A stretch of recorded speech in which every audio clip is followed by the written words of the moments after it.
one's recording. We got that one recording. We got here. Good. James Werts. Welcome, buddy. Thanks for coming in, man. Man, thank you. You haven't been, have you been out? Have you done anything in this time? No. You know what? Me and my son, we came back from Tenerife. February 28th. Okay, right before. And before. I had a couple of performances the next day or whatever, or the next week, and with my band. And then all of a sudden, Boom. We had another gig coming, and they said, hey, and it was a Thursday. They said, we have a gig Friday, and it was canceled. Sorry about that. Canceled. And I said, bring it a little closer. Okay. It was canceled. So. And then it's just off. Yeah. Yeah. And then I've been in the house. I've been in. Wow. I've been in the house. And it's like, oh, wow, man. It kind of get paranoid though, It's rough, isn't it? Just all day. Yeah. For me, I'm like a little bit okay because this podcast is the only thing keeping me sane. Lewis, why are you doing so many episodes? Because it's the only way I'm getting human interaction. Exactly. It's something you can do. I can have a conversation with somebody, and it's like one of the few ways that I can do something with just two. It's not like three, yes. Yeah, which you're not allowed to do. So that sort of social distance. Yeah, a little bit like that. We can have two people in the studio. Well, we can have whatever we want because it's a private studio. True. But yeah, so I tell you though, I had a lot of friends who they were exactly talking about this and writing on Facebook and telling me, "Man, James, this stuff is bad," and they were seeing dire stuff, and I'm like, "Dude, I got to get away from this." So I just cut off all that stuff, man. It's a good strategy for life in general. Don't listen to that social media man. shit, It's like, wow, all these people, and they wondered why I didn't reply. And I'm like, dude, man, this is. And I told one guy, he came back from Brazil, and I said, dude, I just cut everybody off that was sort of depressing and sending dire thoughts and stuff, and I cut them out, and I did. And when I wanted to hear them, open them back up. But it's a good lesson just for the social media. We don't need to see the news. You don't need to see it 5 times a day. No way. Once max, if you really like, hey Yuri, have you set the date yet? Nah, okay, well fuck off. I don't need to. There's absolutely nothing else in the news I need to know right now. Except for that lady, a couple of news ladies, man, journalists, they went in on Trump. Oh yeah, I saw that one. Yeah. Okay, but anyhow, it's going strong. Yes. And that's being from the States. Do you keep? Is it like something that you want to keep up with? I've gradually started to get back into it because I'm hearing that this curve is starting to, it's in Estonia, flatten. At least. Yeah. Man, Madre Estonia, man. Yeah. Wow. They closed the borders, man. They're like, it's been over a month or so, right? This is great, man. It's working. It's working. It's working. It's I told family and friends back home in the States and say, man, I feel so safe from what's happening around the world, but I'm still locking the doors. Click, click, click, click. Shades down. I think it's Estonians have, and I mean this with a level of respect. I'm not trying to be disrespectful when I say this. Right. There's a level of social obedience they have. Yes. That they were like, okay, we're going to do it. Fair enough. Yes, there was the kids in the park. We saw the news article where the police, talked to them, fine. Yes. But Australia is a fucking police state right now. So you're walking down the street, there's a fine. You're doing that, that's a fine. Man. Yeah, and they're a little more lenient here because the cases are not as crazy as the rest of the, like Italy and Spain. But I would believe I saw this. What was it? I don't know what was it in India or whatever. These guys the cops are in the street with long sticks whacking the people who are. I'm like, whoa! Policeman in Philadelphia, I think it was Philly, snatched this black guy off the train, man. Because he didn't have a mask on. And he was trying to get on the train. They was pulling him off. I'm like, wow. Any excuse right now. Right? Yes. That's the thing. That's it, man. Like I don't feel, I've talked, if people listen to my podcast, I talk so much about the police because I don't like the Australian police. Now I like I'm sure individual people are very good. Yes. But as an idea, I think because the Australian police are descended from it was the soldiers 200 years ago. The British soldiers came to Australia. Right, yeah. They were the police force, the British soldiers, and these were not nice people back then, and they didn't treat, and we had to rise up and make rebellions in our own kind of white person way. And we had that, and they've been hard. And even in the 80s, there were like a lot of black guys dying in jails. Really? Even in the late 80s, even the early 90s, they had to Aboriginal guys. Aboriginals, yes. I was about to say the Aboriginals were really dying in jails, and it was an issue. So I'm like definitely, even today, I could drive home from here, and if there's a policeman, I'll stop and wait for him to pass down the street. Like my attitude is just it's easier not to come in contact, even though logically. I know I think Estonian police are great. Every interaction I've had is great. How's it been for you? Excellent. You know, because I have a few friends that are, you know, that are policemen, you know, and I haven't, you know, I had to do this spit 3 times over your shoulders. I haven't come across that because, you know, I have no reason. There's no need for me to have them in anything bad because you don't do bad. Well, no, I don't. You know, I do good, man. No, I don't. It's like, you know, it's I don't know. It's like, you know, some of the phobia and the fears of a black man, you know, being, you know, and I don't see that here. You know, I don't. But is it still a little bit instinctual? Of course. Still programmed. Like you see that blue uniform, you're like, oh shit. But it's fine. But I can tell you one thing. When I came from with my ex-wife now, you know, Estonian, we came from Los Angeles here, and we're walking around for a while, you know, in Old Town. When was this? That's 2003. Okay. 2003 through 2004. You know, and that's it. To her, you hear this, and I keep walking. I said, it's cool. I know they're not coming for me. And that was, you know, that was a joke. It was laughing. But, you know, I was like back home in Los Angeles and, well, I'm from Detroit, back home, but in Detroit, Los Angeles, I have friends who are in the police force. And they're cool, you know. But like I said, you know, the individuals, you know. Individuals are fine. Yes. Yeah. But you get those guys in the bunch, man. I don't know. I always thought, man, this is just, I always thought that it was like the people, the army guys who were coming from the Afghanistan, all these, you know, Middle Eastern fights and stuff. And I always thought this was like crazy going in my head. Like they come back, now they're the policemen, you know, and it's like at any moment, you know, they can snap, you know, that was just my mind like that, going crazy like that, thinking like they're just ready to go off on somebody, man, you know, chokehold, you know.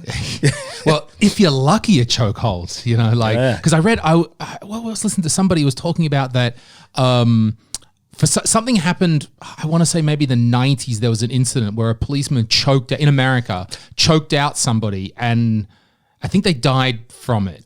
And then that made everyone go like, chokeholds? Oh, that's terrible. Oh, we can't have chokeholds. You know what we need to use? Guns. And so guns. So now cops are, because they're like, what?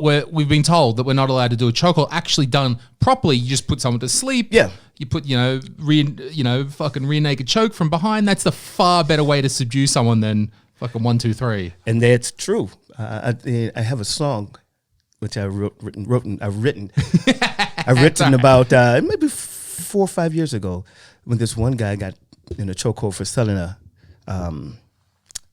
cigarette. I forget what they call it in New York. They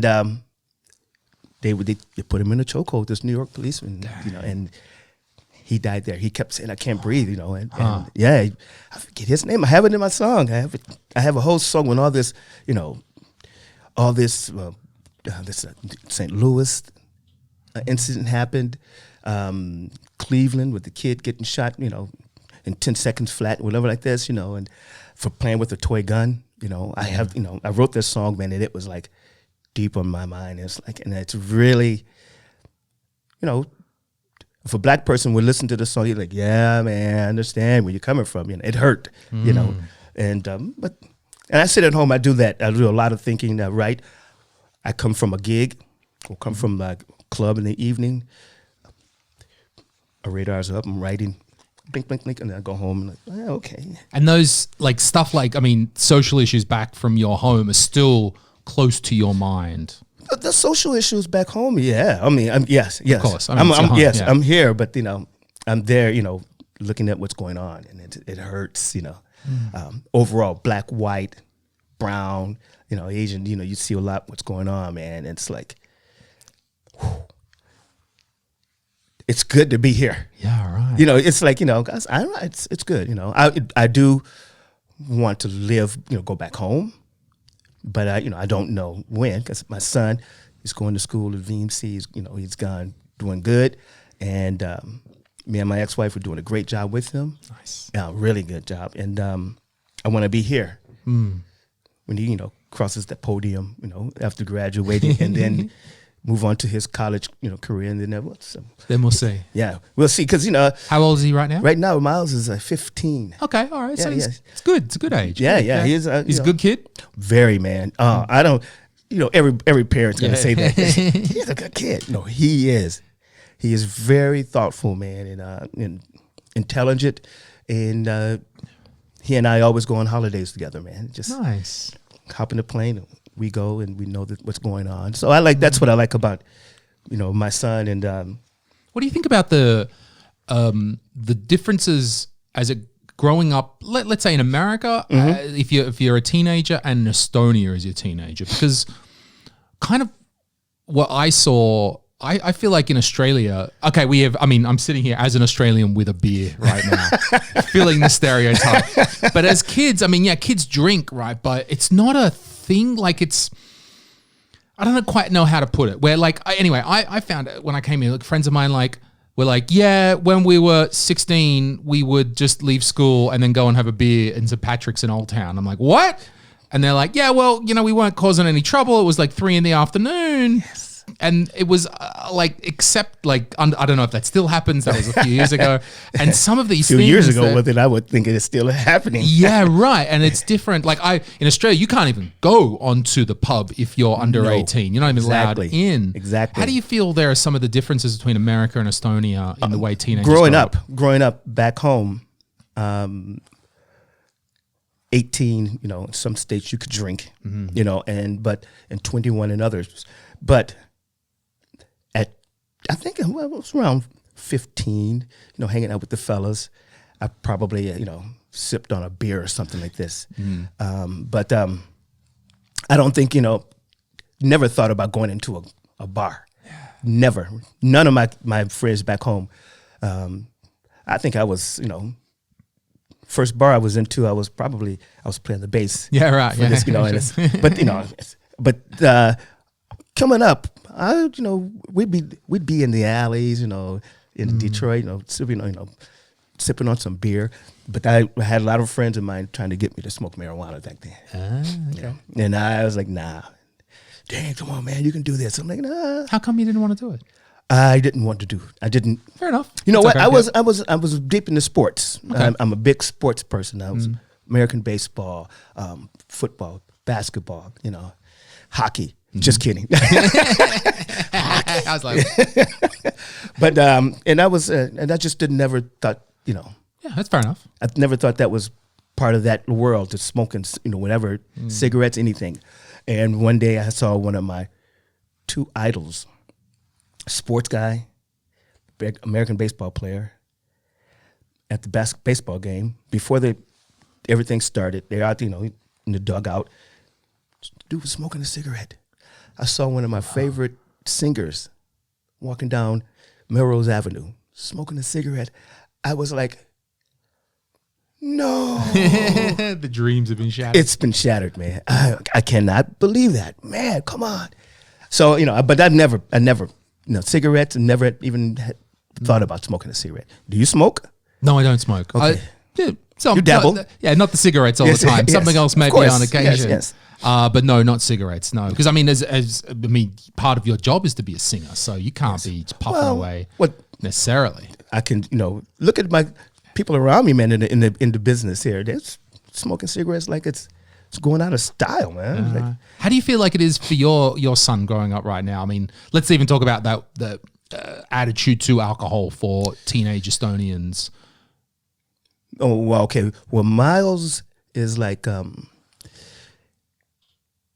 he looks at it, it's like it's poison right now. Okay, all right. He's he's like, and I always say to him, and I'll be truthful, I said, never say never. I said, you probably will dabble and try something. But, and cigarettes, he hates the smell of it. Okay. You know, and he's a big sports guy. You know, he's in the track and field over there in VMC.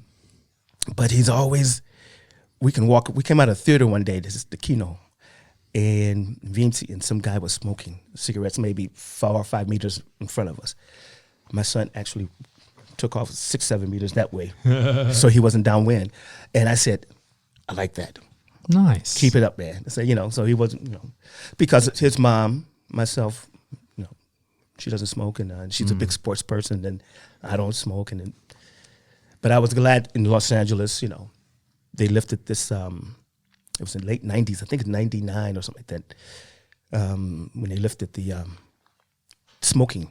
And when that lifted, they banned smoking in clubs and whatever. Okay, yeah, the know, inside. And, but you know, and then watching my son right now, he doesn't even think about it. It's not even a factor, right? Yeah, it's He's not. just like, We're not even thinking about it, Dad. Why is this even a thing? Yeah, he's just on the computer, creating, you know, and these mods and stuff. He's like deep into computers, man. Cool. I said, Miles, good. You might, you know, you could be something, man. I said, you could be something like that, man. Lawyer. You could be something like that, man. You could be great. Doctor. You could be.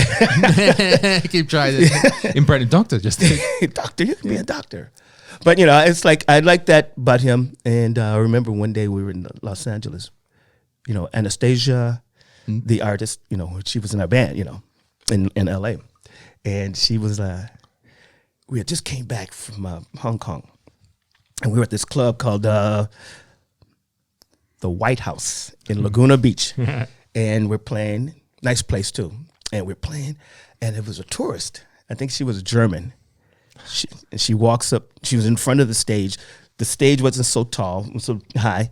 And all of a sudden, there's like, we're on the stage playing. The place is sort of dark, and it's all dance floor. People are dancing. And then there's like this one light that's hitting Anastasia because she was front and center. And then all of a sudden, you just see this plume of smoke. It just comes bellowing up in her face. Everybody in the band, we start crying, laughing. And then she's Anastasia in her sassy voice. Nah. Stop. Wait a minute. You know, it's like, okay, you know, head moving like this. And she was like, what are you doing? The lady's like, what do you mean? There's no smoking here, woman. You know, what? Security came on. Oh, no smoking. Oh, I am sorry. You know, but it was funny. It's like it was the light and a plume of smoke. Beautifully up the middle there. Oh, I love it. But it was, and another good story about Anastasia. You know, people. I tell this to a lot of people. She was like one day. We were just doing a show in Newport Beach, California, right near Laguna Beach. And she, you know, white woman has a very soulful voice, you know. And she's in the band with 2 Mexicans, 2 blacks, and 1 Filipino, all Americans, you know. Yeah. Very diverse band. I loved it, you know. And she's, we performed at this place many times. And one day she's like, we're sitting there because she always has a big mug of tea, huge. And, you know, she would take off her glasses. She can't see nothing, you know. But anyhow, she was, we're standing there talking after a break. And she said, we're sitting there, and there's one guy named Jeb. Yes, an American guy named Jeb. He said, Jeb's like, man. I said, Jeb, meet Anastasia. Anastasia, Jeb. She said, oh, nice to meet you. And he said something that just, he didn't catch it until like it flew past him for 5 seconds, and he caught it. He said, Anastasia, man, your voice is so beautiful. Every time I listen to you sing, I close my eyes. It sounds like you have some black in you. And she said, because she has a boyfriend. She's black. She only dated black men. She said, sometime I do have some black in me. We caught it right there. 5 seconds later, he caught it, and he fell out laughing. So that was, you know, sometimes I do have some black in me. Is that an acceptable thing to say? I wouldn't even know that you could even kind of lead with that line. You know, you got some black in you. Like, I think it's a compliment, but I don't know if we can go could here. Be still there. Can we go? Are we allowed to go here or not? That's how she is, man. She is. You know, and then she got signed up out of a recording contract with Epic Records, Sony, and Warner Brothers wanted her whole band, but she went with Epic. Her manager said, "Hey, go with Epic." And then she had a big listening party with her first CD, and me and the drummer, we went to see the show, and we were almost not front and center, but we was like in the middle, and she happened to see us. And she, whoa, yes. Yeah. She was happy to see us because we represented, because the keyboardist who was the leader, he hated it because she left. Right, because she kind of got, if I understood correctly, the record company went, no, just you. Bam. Yeah. Exactly. Okay. And we know the game. He knows the game. He knows the game. This is how it happens. And afterwards, she's signing autographs, and there's a big queue for people. And me and the drummer said, "Yeah, let's go get something, man. Let's holler at her." And first thing she said, "Oh," because my nickname is Pluky. And Mark Paul, the drummer, and just Pluke, Mark. And she's like telling everybody, "Whoa." And we did so many concerts and shows together. She was with us for a year and a half, and she said, "Oh man, these guys, we did so many bar mitzvahs." That hurt. These are the bar mitzvah guys. You got a bar mitzvah? Oh my God, she said bar mitzvah. I'm like, okay. That's so when was that? What was that? That was what year was that? 2000. Okay. 2000? So that was just before you came to Estonia, Yes. Okay. And she was, but she's a good girl. Oh, yeah. She has I think she's Brooklyn, born. She has that swag, Okay, she's got it. Yeah. And then the other girl who took her place from the same group, the Craze, was Elisa Fiorillo, Italian girl. The name doesn't ring, but if you look at any of Prince, New Power Generation's live videos, you see the only white girl in the backing vocals. No shit, that was her. I remember when she came to one of our shows to perform, to sing back just one song, and she said, I said, "Hey, James." He said, "Hello, Elisa Fiorillo." And I said, "Wait a minute. I know one Elisa Fiorillo. I have a CD at home." You knew that? Yes. Yeah, okay, yeah. I said, "I am?" That's the name of the CD. She said, "Yes." Like, whoa.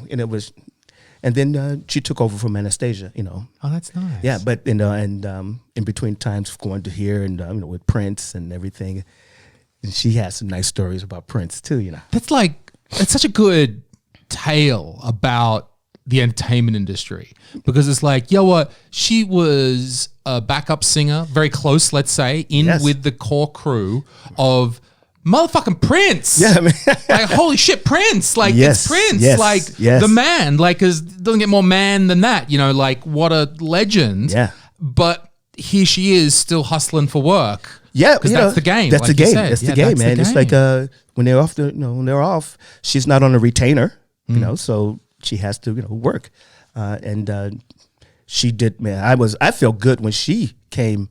When I know she was on the gig. When Anastasia left, I loved Anastasia. I loved Anastasia. Lisa Fiorillo came along, and you're like, "Oh, this is gonna be." She had one of the sweetest voice, Elisa. But when Anastasia joined the band, because we were like, the whole band was like, we were like sport coat, like the time, hallelujah. But we were nice jackets and looking suave. And then Anastasia said, no, you guys got to change that style, And we did, but because it was the end of the 90s, things were changing. Yeah, okay. And then she was like, we were like, we had nice fans of girls coming around to see the group, hanging out with us. She joined the band, and me and the drummer, he's very hilarious. We would sit down the side of the stage and watch just a line of people with Anastasia, and we would sit there like this, twittering and laughing because it's the game, Game. You don't hate game like that, So you we can't. Knew. I mean, otherwise you'll get bitter super fast. Yes.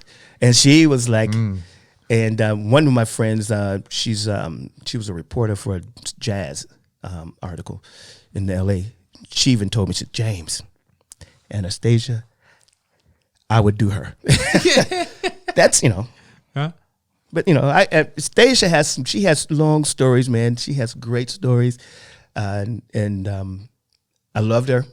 you know, and all along that California just, you know, almost brought my identity out with who I am as a musician. You know, I was working for what's his name, the richest man Richard Branson. Oh, Richard Branson. Yeah, Virgin Mega Stores, man. You were working for. Yeah, I was a manager over there. So right? let's try to put some timeline on this. So you grew up in Detroit, in Michigan, and then how long did you stay there for? Oh, I think Michigan came. Los Angeles came around. It's like mid '90s. You know, that came up. Right. And when it was like yeah, for you, for me, for the music, you, yeah. And mid '90s to 2003, something like this. Okay, before I came here, and I mean that's it right there. Talking about like the Cats, man. at another level. You're in LA. You're performing with Anastasia. You're on the up and all up. the Cats. You got the Cats. Everyone's happening in LA. And next thing, welcome to Estonia. Like, you gotta. Mita. Yeah, right. What did he just say? Welcome to. Yeah. So yeah, that transition, man. yeah. I mean, if you had that, I guess you want to say ego that was like, no, the attention. You wouldn't even consider this as a thing. It wasn't. Yeah. I didn't. You know, my ex. We talked about that we dated for 3 years in LA before, and the first year, hey, let's Estonia. I'm like, nah, no. And it took me a while before I said, you know. It took like 3 years, almost 3 years. I said, oh, maybe, you know. But we were coming to go back, and it didn't, you know, to go back to live. But you know, life doesn't always work out. But you know, and the school systems for our son, you know, it's incredible, much better here, you know. Than I don't know, than a lot because he'd be in a public school, you know. Exactly, exactly. A public school. So we just, you know, I remember one day I was watching this online news, and there was always this commercials going on, and the commercial was like, there's 36 countries, and the U.S. was like down in the 30s for like math, you know, science, you know, and all this, and it went up to number 16 or something like this, but number 1 was Finland, and I think number 3 or 5 or 6, I can't remember now, was Estonia. Yeah, right. And I told it to my wife. Then I said, "See," she said, "Oh," I'm like, "We're staying." This is it. Yeah, this is it. So you know, so you're in LA mid '90s. Yes, something like that. So you moved out, and what was that? You just thought, okay, LA, this is where I got to be. If I'm gonna play, if I'm gonna perform, I got to be there. Yeah, right. Musically, yeah, you know, it was. You know, occasionally you go out on a big, you know, gig with a known artist. But other than that, you know, it's like you're just doing the local spots, you know, and you're making, you know, enough money to, you know, put food on the table, enough money to, you know, put gas in your car, and enough money to pay the rent, which was incredible. It was too much. And It was a bang. I mean, the rent was too damn high. Yeah. Okay. It was exactly. I paid $1,000 US a month. What for? For 1 bedroom, dining room, living room together, bathroom, balcony. You know. Okay, pretty basic. Yeah, man. But just something about Detroit. That's just what. Well, that was in Los Angeles. Oh, in LA. Yeah. Yeah, okay, yeah. So LA. So yeah. You know, and but you know, and the you know, the area I lived in Los Angeles, Toluca Lake. If you look it up, it's near Universal Studios, and it's nice. You know, it's well, in a nice neighborhood. You know, 3 blocks away, Denzel Washington. Of course. You know. He's living right there. No know. problems. Yeah. Hey, yo, Denzel, what's up? No. So it's not because I know nothing about LA. I just really, imagine there's like no, really, no. I mean, I think I might have been there once, but I don't really like. I just imagine there's like a 12 square block radius, and it's like, oh, that's where the rich people are, and no one goes there, and that's all like. But no, okay, they're scattered around. Like yes, they are. Okay, it's like what I liked about certain house parties.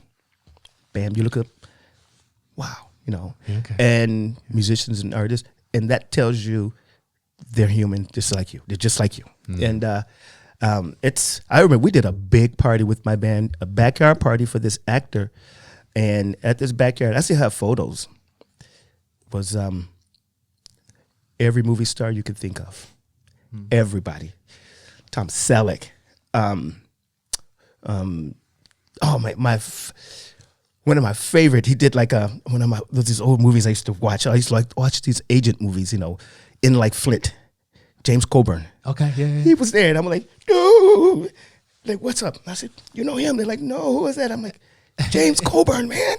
And like Flint, that's just because I love these secret agent movies, Mm-hmm. And so I was like, I watched that, man. I'm like, and that's still what, if I have it, I do have it at home, but seeing these people, they are definitely just like you, just like me. They're human, man. And that's a very good grounding experience. And I think that's also something we get in Estonia as well. Like, there ain't no celebrities. Exactly. Even less of it here. Yes. Yeah.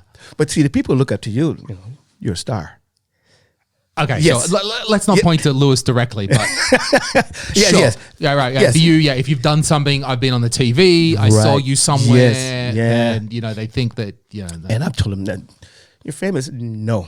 I said, probably in my mind, but no.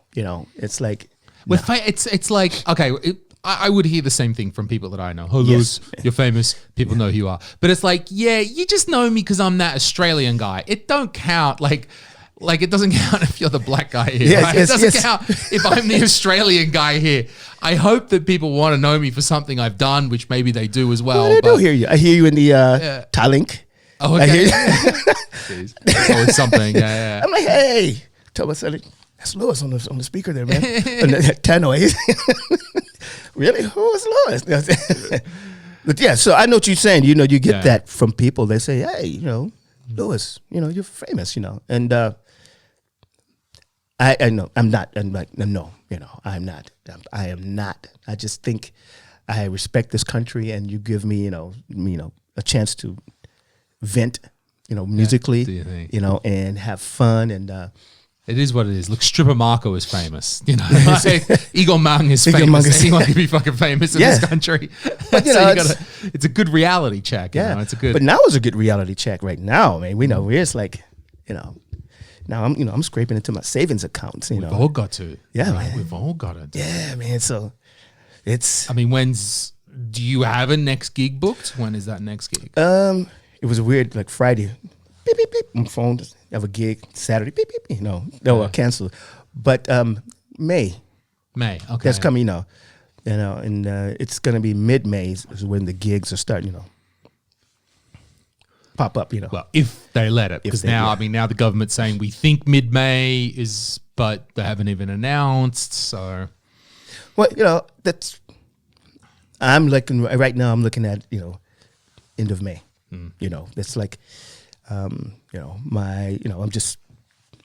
Once I look at the account and I see it starting to dwindle, I'm like, that's when you panic. I'm the same, bro. We at Comedy Estonia, we'll be doing gigs as soon as they let us out. Really? As soon as but they're not necessarily paid gigs. It's not like we're instantly going to do a theater show. Right. But I got 15 guys who are climbing up the walls. They're ready, who want to do stand up, right? And I'm sure there are people who are fucking just like you, sick of sitting at home, want to get the fuck out. Like, as soon as they drop the hammer and say you can go out again, I mean, we'll be doing 2 gigs a night. I bet you for 2 weeks straight, we do a gig every night, some open mic, any of the bars. I mean, any bar that we typically perform at. Hey, can we come? Of course. They just want to get it out of their system. Right. So that's not a money generator, but it'll be getting, the guys just want to do it. Right. I mean, and what's the major cities that you would run through? Tartu. Talent for the open mic level, for just the free shows, that'll be Tartu. Okay, I yes. think. We do some open mics sometimes in Powdermill, but getting everybody, like, we've got one of those open mics might have 10 to 15 people on the on the lineup. I mean, everyone's doing 5 minutes. It's open mic, but that means 10 to 12 people have to get to Powdermill. Oh, wow. And that's a logistical effort in itself, which we can make happen, but it's not as easy as just like, yo, let's go down to Carpet Car, turn on the lights and tell or in some jokes. VMC. Or in VMC or something like that. Yeah, you'll see. Yes. So, I mean, it's got to be tough then for as a comedian. I mean, but tell me, and throw the question back at you. A lot of duds as comedians. Sure. You mean from the stand from the just the guys coming up there, just what you call open mic. Right, yeah, open mic. Yeah, it happens. I don't mind it. Like, it is what it is. To me, that's comedy. That's what you have to do. And I think that they cycle through pretty quickly. That what we're really good as a group is working out. When they first come along, we're really good at sort of clocking someone and going, are you here because you maybe are just like comedy, you want to have a go? Cool. Mm-hmm. Are you here because you're a horrible attention seeker and you just have to do it? And, is that what it is? Are you here because, I don't know, you're sad and you want attention? We're kind of good at working that out. So, and typically if people are not there for the right reasons, they don't last that long anyway. So it's all right. I mean, we have enough depth in our lineup that the shows are never terrible. Everything's fine. Of course, it's open mic. Our unofficial motto, fuck you, free show. Well, I liked what you did. I remember this Varblane. Fuck. Yes, man. It's like, that's when that's when I first started my interest, I did the stand-up, watching stand-up, and I'm like, because I love comedy anyhow. And then I saw this, and it has some pretty good, it was pretty good, cats. There were such interesting days because, as you said, so we started at Drink Bar, and then we decided to do a larger show, and we didn't know who the fuck to turn to. We didn't know, I didn't know anything. I didn't know, I was so stupid and naive. I didn't know anything. And so we did the show inside Privé, a slightly nicer show. But then, of course, they said, well, why don't you do the open mic on our terrace, the Varblane terrace? Right. And we went, cool. So, we're kind of standing on that kind of edge. Yeah, man. Like a fence or something. With the Drink Bar, you were on like a coffee table. Yes, just a coffee table. Just we drag it from the other side of the room and stand there. And then I would host. So then I would invite the guest on. And then the only place that there were so many people standing up in Drink Bar. The only place I could possibly go was the bar was right there. And it was a problem because then I would just stand there essentially behind the bar and then just like start pouring my own drinks behind the bar. And James is going to be like, yo, Lewis, you got to stop pouring your own. This is not, you can't just come pour your own drinks at a bar. I'm like, And then James got the Leffe on tap, 6.5%. So I'm pouring myself. Goddamn Leffers. Like, I'm really sure I fell off the coffee table a number of times. Too drunk off James. That's comedy there. That's comedy. Followed off that. But yeah, people didn't even sit down in those first shows. They all just were standing up. Yeah. Were you there at Drink Bar? I was there at Drink Bar a couple times in Varblane. It's Drink Bar was like, it was crowded, it was man. Packed, yeah. I know, and that was like, if they'd had the social distancing, then it would have never happened. There's no social distancing. But it was this place, this Drink Bar, man. I always heard that there was that same night, but it's always frequented by MI6, people like this, Oh, wow. Yeah, the government people. Yeah. Okay. All this. I remember one guy coming up to us. I'm sitting at the bar, me and my friend Francois, and the guy started questioning, where you from, blah, blah, blah.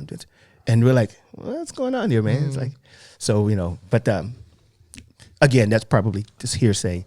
Drink Bar is just Drink Bar. It could have been, because part of the reason that I think Drink Bar works, so this is 2010, right? This is 2010. If we go back that far, no one knew what the stand-up comedy was then. Right. Like I remember thinking, I met Eric Seufert, he knew Stuart, I knew we were going to do a show, and I was trying to find a venue for us to do a show in 2010. I walked around Old Town all day talking to bars, and everyone was like, nah, what is the comedy? We don't know what the comedy is. No one understood it. No one got it, what it was. And at the end of the day, I was just walking around. I didn't even know the streets that well. I wandered into this drink bar, and then working was this girl, Maris, who I knew. Okay. And I'm like, oh, Maris, she used to work at a hostel, so I knew her. You're working? And she's like, yeah. And she's like, oh, yeah, the owner of this place is an English guy. It's James Ramsden. And then I got to meet James, and I sat down with him. And because he was English, he knew what comedy was. And he was like, yeah all right, I'll give you a go. And And so that's how we got our first start, was that James understood what the comedy was, so he was willing to give us a shot. Okay. But now, upon reflection, the reason that I think Drink Bar worked was because that was also the time the craft beer was popping in Estonia. Oh, okay. Yes, it yes, was yes, just yes, coming yes. up, right? They were getting the punk. You drink your punk IPA. There was only like 3 craft beers you could have in Estonia. And the only people that knew about craft beer then were like pretty international, maybe more educated. They've traveled. Right. I mean, that's why I kind of thought of like, yeah, government, international, embassy. These sort of people would have been into the drink bar scene. And they, as it happened, were the same demographic who would be into the stand-up. International, well-traveled, kind of know what's up.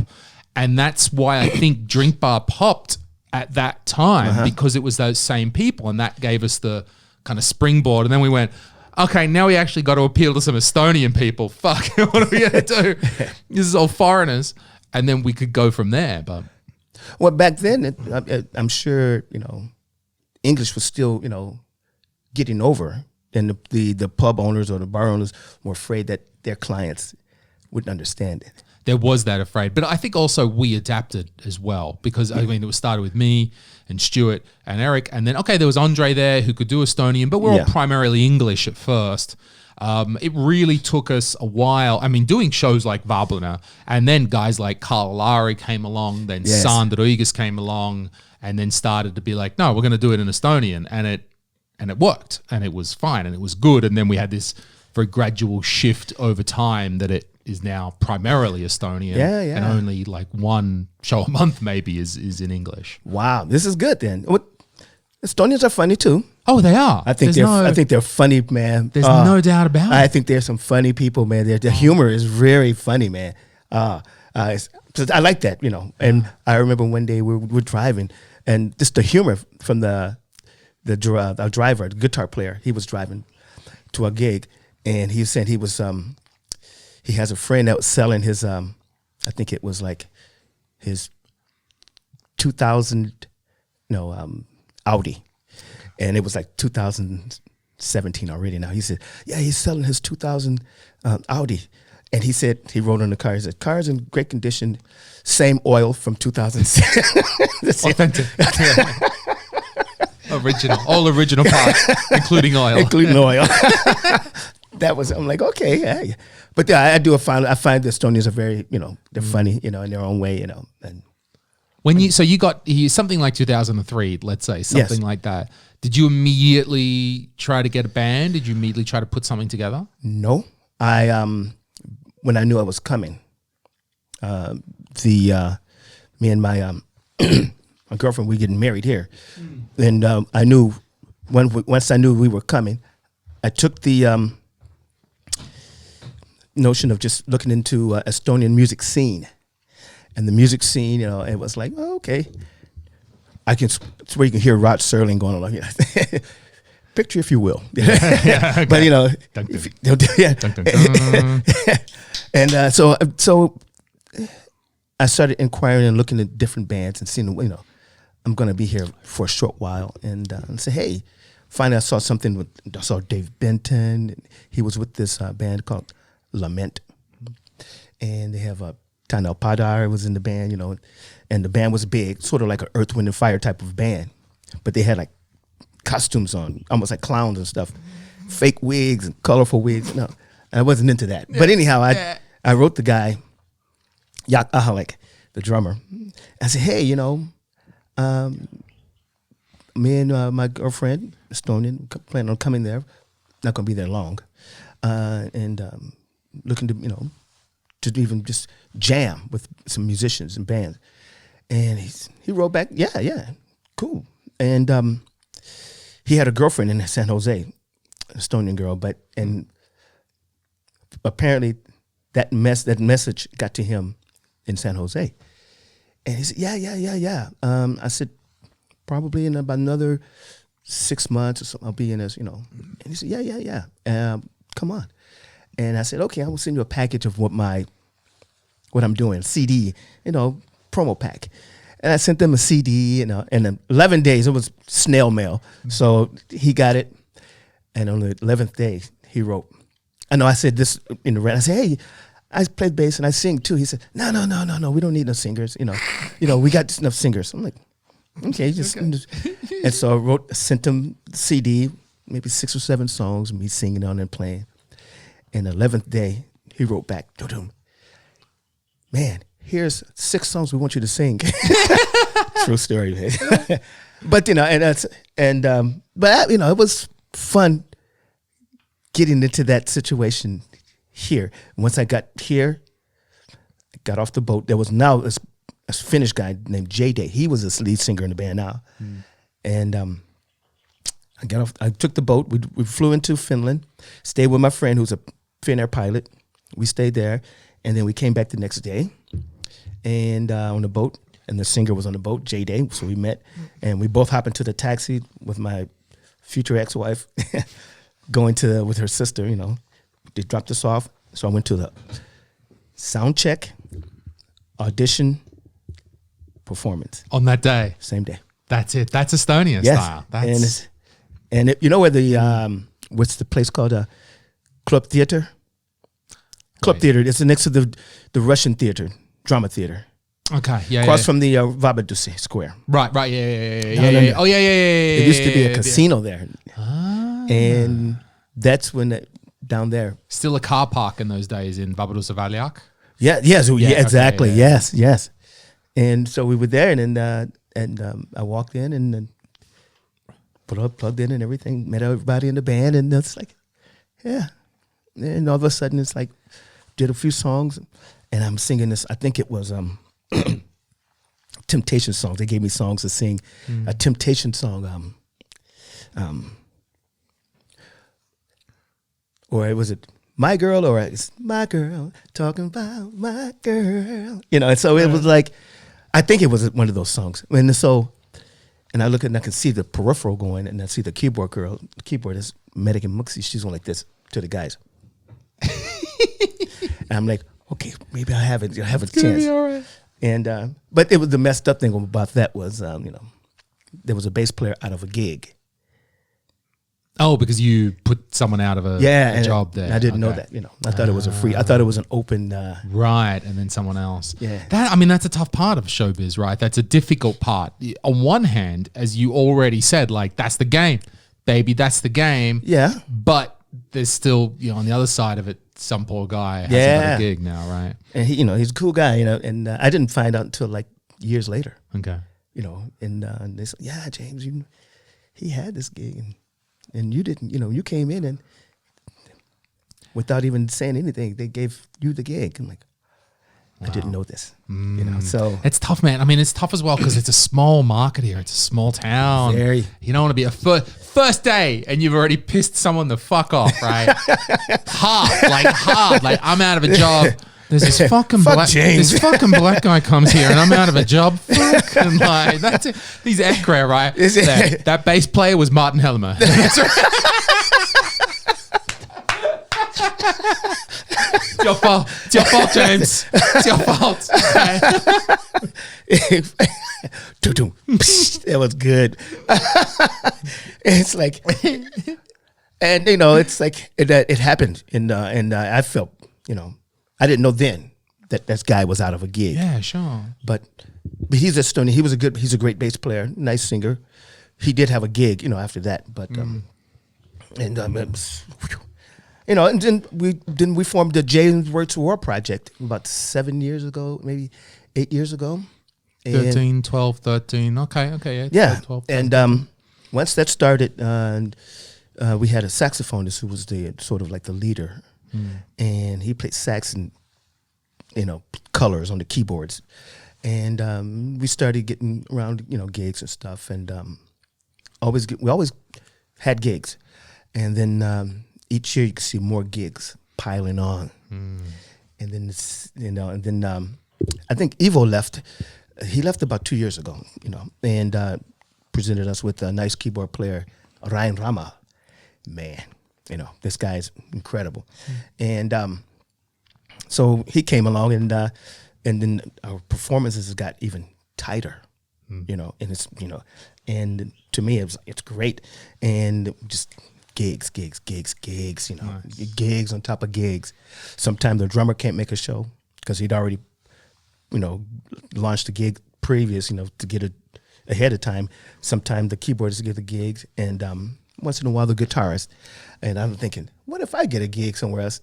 Yeah, there won't be no show. names. It's just a world project. In that case, substituted by an Estonian, so it's the Estonian World Project.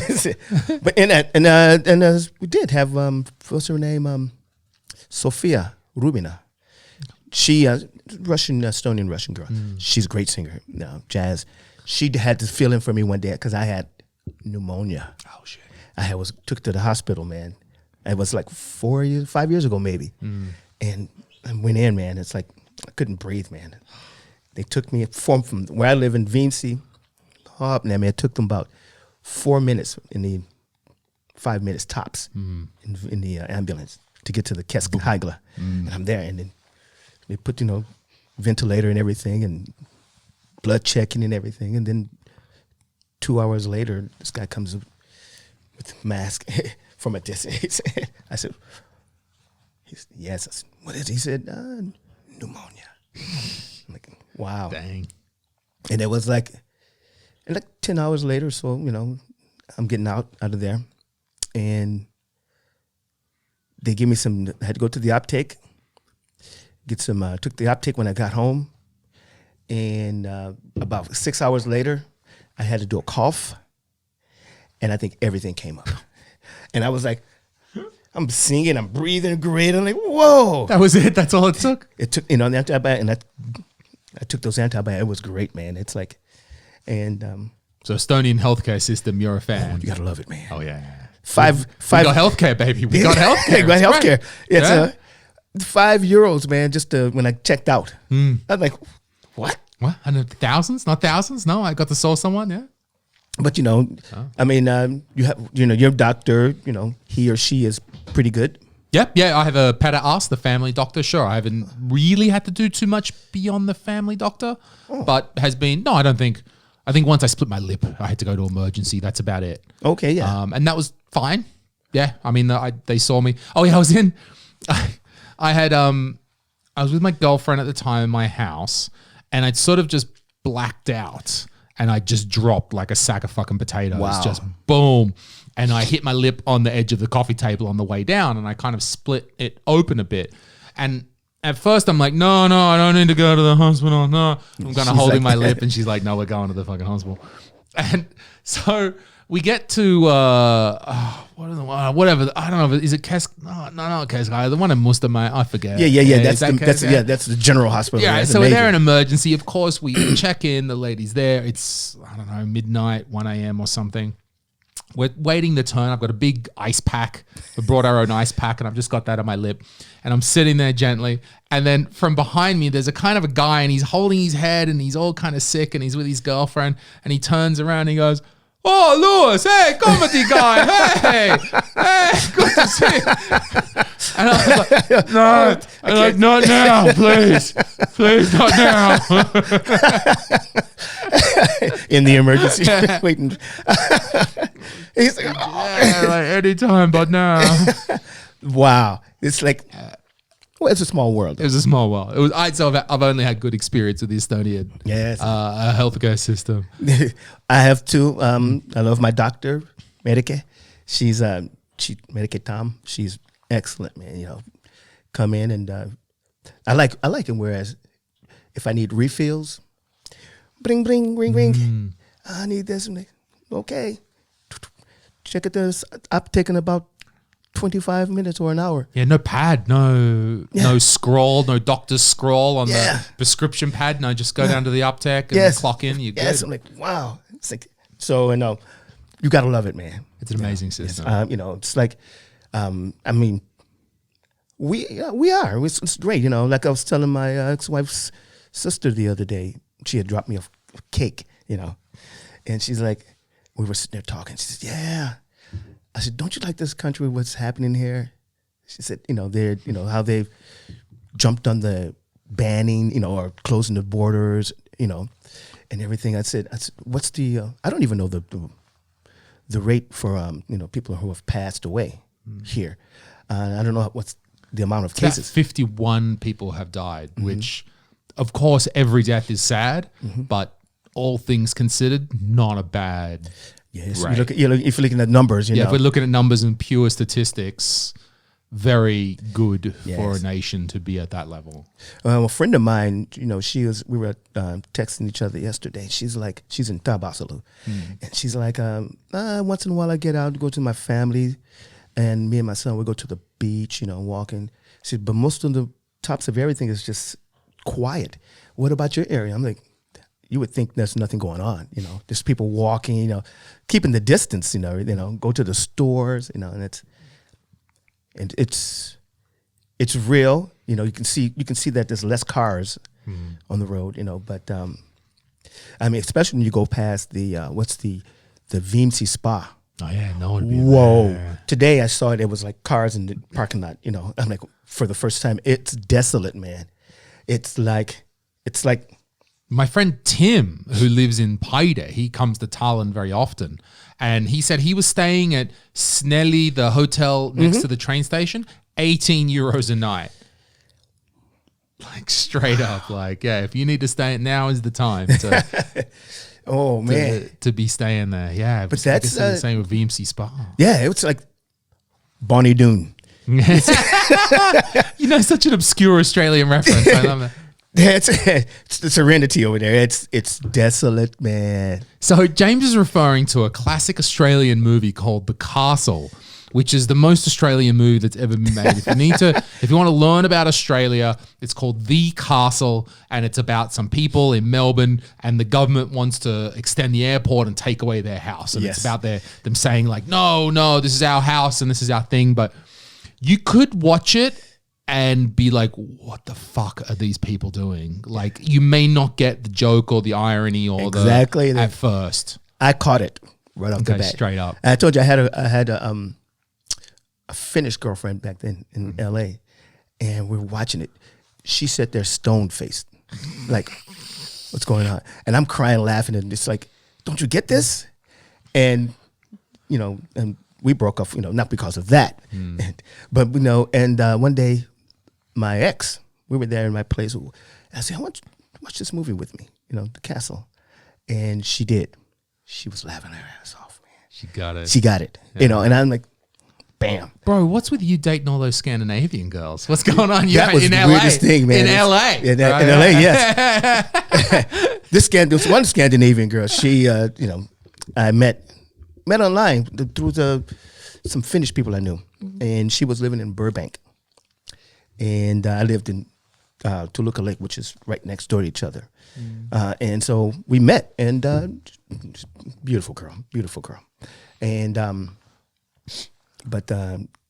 think it lasted like 3 months, 4 months. Sure, yeah. And then one day in Laguna Beach, excuse me, the same place I met with Anastasia with the plume of smoke, the White House. There's this black actor, and he says he knew that our band has been to Finland performing, and he said, James, I want you to meet these two Finnish girls. And I'm like, oh, because I know you guys have been to Finland. And I'm like, okay, cool. And we're doing a break, and I can see this to this very day. My ex, her name is Hannah, and her girlfriend Ulla coming around the corner, and we met them. And I said, so we from Helsinki, Turku, Espoo. I'm like, what? No, we're from Estonia. I'm like, Tallinn? They're like, you know where that's at? I'm like, yeah, isn't that right across the street from Helsinki? They're like, what? I'm like, okay, the water. And I said, yeah, you know this place? I'm like, yeah, but they weren't used to that in America. No. And then that was like 2000. Oh, no, it was like, yeah. We started dating, my ex-wife, it was 2000, really, New Year's Eve. It was 1990. It was Prince. We're going back to Prince again. It was 1999. When I wrote this. And we met, we dated. We went on a date. We maybe before New Year's, we did a show in December, and we met up at this place, and we started talking, and she was watching the band, and then all of a sudden, official, New Year's Eve. He said, yeah. And we Of the 2000, okay, 2000. into the millennium. Yeah. Remember that was a thing. We were like, "Oh my god, it's the new millennium!" And I don't give a shit now. I don't fucking care. Exactly. So and she was I remember my friend. I was dating an Asian girl, Chinese girl down there. And You ever dating a normal white girl from America? Yeah. Yeah. Okay. Yes. And blacks too. Okay, everyone. That's great. That's great. You've had everybody. Latinas, Okay. But in this Chinese girl, she's out of all the girls that have dated, and that shows you I don't care about money, was bank. She was loaded, 3 cars, nice penthouse, everything. And I was one day. I remember my keyboard player. He said, "Hey, Pluk, how do you see yourself with her?" I said, "I don't see myself with her." He said, "Really? She got everything." I'm like, "Dude, that doesn't work." I said, "No, I don't see myself." And he asked me the same question with my ex, and he said, "How do you see yourself with her?" I said, "Man, I can see myself with her for a long time." And we were, we just divorced like 2 years ago. Okay, sure, but yeah, it lasted some time. Yeah, there was a thing. Yeah, and but that rich Chinese girl, right? Was it just because of the money, or was there something else? It was something else. She was very, she was a sort of bit of a racist person. Exactly. Oh, dude, Asian people are the most racist. She's from Hong Kong. Hilarious. She's from Hong Kong. Oh, they're so Asian people are so racist about other Asian people. It's the best. It's hilarious because you're not allowed. I don't know. Maybe it's different for you as a person of color, but as a white person, I'm not allowed to be racist, right? But say shit about anybody. But when that Asian person starts mouthing off about other Asian people, it's the funniest. Serious? Oh, I love it. I think it's so funny. Well, she was like, and I remember one day we sitting at her place, 17th floor, looking out over the downtown area, and we're sitting there, and she was telling me her past, her parents, and as she was a kid, and she says, "Yeah, we look at the Filipinos as, under the dirt type of people, Not, I don't think not all Asians thinks like that, but she said this, and I'm like, I'm looking at back at my ancestors and slavery days, and she said, "Yeah, and we just don't like them." But we had servants. She had servants, and her servants were the Filipinos, and she said she used to have them peel her grapes. I stopped right for a minute. I said, "Wait a minute, little grapes? You had them peel?" She said, "Yes." I'm like, No. Yeah. I'm like, no way. And she's got no context that she's talking to a person of color who may have, such things in that history. Oh. She said, "Oh man," I'm like, and I sit there like, come on, and how they look up on it. But if you're in Hong Kong, when we were in Hong Kong, and every Sunday on the streets, the Filipinas, the ladies, they're all picnicking on the street sidewalks and over the whole city. Look it up. Look it up, man. It was crazy to see. It was the most, wow. It's like, whoa. And because they have a day off from work. And you're like walking on the sidewalk. "Hey, excuse me." And it's the weirdest thing to see. And, but she said that. And I was like, so I looked at it in a total different way, and our drummer was dating, she was for Cathay Pacific. The drummer was dating a girl. She worked for Cathay Pacific, and she was Asian, half Australian. Okay. And she didn't like Filipinos either. She's an that's the most. You got racist times racist. That's the best. That's super racist. She just timed it, I love it, yeah. So, but as you know, Hong Kong was frequented by lots of Australians, man. Awesome. It is, because we are incredibly racist, but we're also not big fans of going far away. So we're like, I guess we'll go. Fuck it. I guess we'll go. They got the gambling in Hong Kong. Fuck it. I'll go there. So Australians, I do. look, all jokes aside, I do think Australia does have a strong connection with Southeast Asia, particularly. Yes. Somehow, I don't know, I spent a couple of months in Thailand and then Cambodia, which is all pretty stereotypical shit, I know, as a backpacker. But there was something there because I think it's not a well-known part of history that Australia was a fairly big part of the Vietnam War. That, I mean, we all know the story of America usually sending the troops, that they went in and the Vietnamese basically wiped the floor with them. The Americans went in and said, we're going to fight this war like we fought World War II. We've got tanks and helicopters and big guns and all kinds of shit, and then we're going to win. And the Vietnamese just went to the jungle and went, no, and took them out. Yeah, and the Vietnamese essentially won by doing guerrilla warfare. And it's the first time that I read a lot of war books. That's how I kind of am well familiar with this. So, but we kind of know like, the Vietnam was an American war, and it's typically associated with apocalypse now. I can smell the napalm in the morning, and it's an American thing. But there was, I think, second or at least third most troops were the Australians, and it was actually the Australians that were to take a little credit. Yes. Not to take credit for myself. You guys have the hats with the hats with the thing. Yes. That it was the Australians who first kind of went, mate, those fucking bombs and the tanks, they ain't working. All right. So have you heard? We found there's something called guerrilla warfare. We think we're going to give it a go. And it was the Australians that were first actually, and the American leadership were because they were very proud and still like, no, we fight like this. And the Australians were the ones sort of going like, you need to do guerrilla warfare. You're going to have to fight like this. You can't have conventional tactics. So where was I going with this? Right. Vietnam War in Australia. So that is a really still quite an element. If you can think of what Vietnam War means to American society, veterans, the legacy and the culture. Really? I mean, at least from your society of when it was back then, that when the soldiers came back, they weren't respected very well. Right. Those soldiers came back and they weren't given good treatment. Agent Orange and all this. Agent Orange. They had PTSD before we even understood what the fuck PTSD was. We're like, get over it. Whatever. You're fine. Fucking do it. And it's like, no, now we understand. This is PTSD. Before they just called it shell shock and it was crazy. And so we had that whole generation of returned servicemen in Australia as well who that same thing. So my whole point with that, is I was trying to relate the American example to Australia. We had that as well.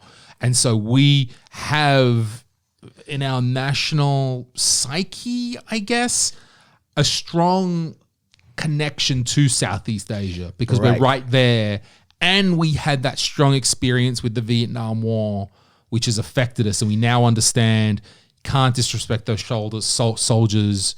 You can't, hate them when they come back. Yeah. And now everyone's like, thanks to soldiers. Everybody loves the soldiers. Yeah. It's not like the 70s when the soldiers were facing hate from coming back from Vietnam. So anyway, we have that strong connection to Southeast Asia. So when I was there as well myself, you kind of have all this, and of course I was a drunk Australian backpacker, going nuts as well, trying to, sleep with every European.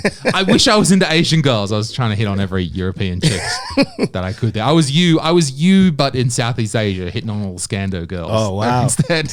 There are plenty of Scandos down there, right? Oh, they love it. Oh, yeah. Yes. Well, I dated a lot, but what I do miss, I do miss since divorce, because I'm not even looking for a girlfriend. It's the weirdest thing, but if it happens, it happens. But a black woman, I would love to see. You would like that? Oh man, I would like to meet a nice black woman, man. It's like I've never. Well, you're in the country for it, aren't you? Sure, plenty of black women here.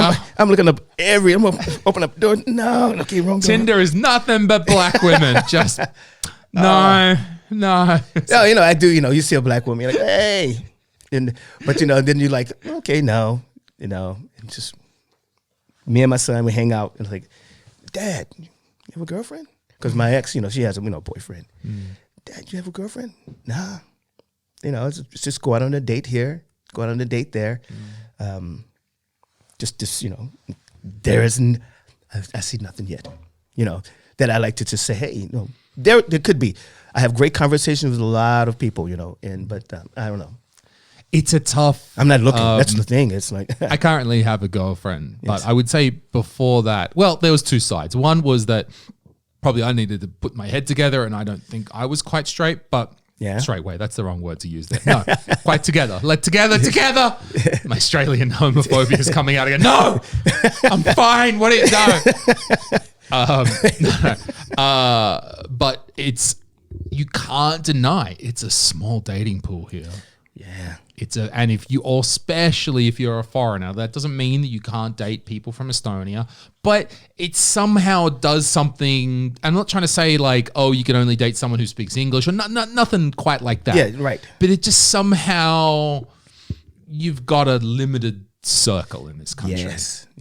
You know, and then, you know, I do find it if you know, to ask for you know, to go hang out something like that, it's pretty, you know, it's pretty easy. The conversations are always great, you know, and once I, you know, leave it from there, you know, I'm through, you know, I go on to the next, you know, like going home, you know, I go home, you know, think, okay, hey, nice, but and there's a few callbacks, you know, callback for me, you know, hey James, that was nice, let's go, like, or hey Beatrice, this was nice, let's, you know, It's Estonia. You got to call her, bro. You can't be, yeah. So it's. But it's the weirdest thing, man. I don't know. There's some beautiful women, and I'm, you know, like I said, right now I've been looking into because I want to visit and I can't visit Cuba. Just because all my isolation time, I've been just like playing salsa music, you know, folkloric Cuban music, some Brazilian music, and it's great, man. And so Cuba is like, I'm just like every day, I'm like just. Some documentaries, and that's a poor country though, man. They are. Whoa. Once you get out of Havana, and that's not, you know, well off either, but once you go, wow. I mean, you see horse and buggies are going everywhere, man. He's like, what? Dude, what's with you? You just like coming to those backward places, don't you? You're Well, Estonia I just 2000. You're like, yep, this is good. Oh, you've developed? Nah, fuck you. I'm out of here. I love so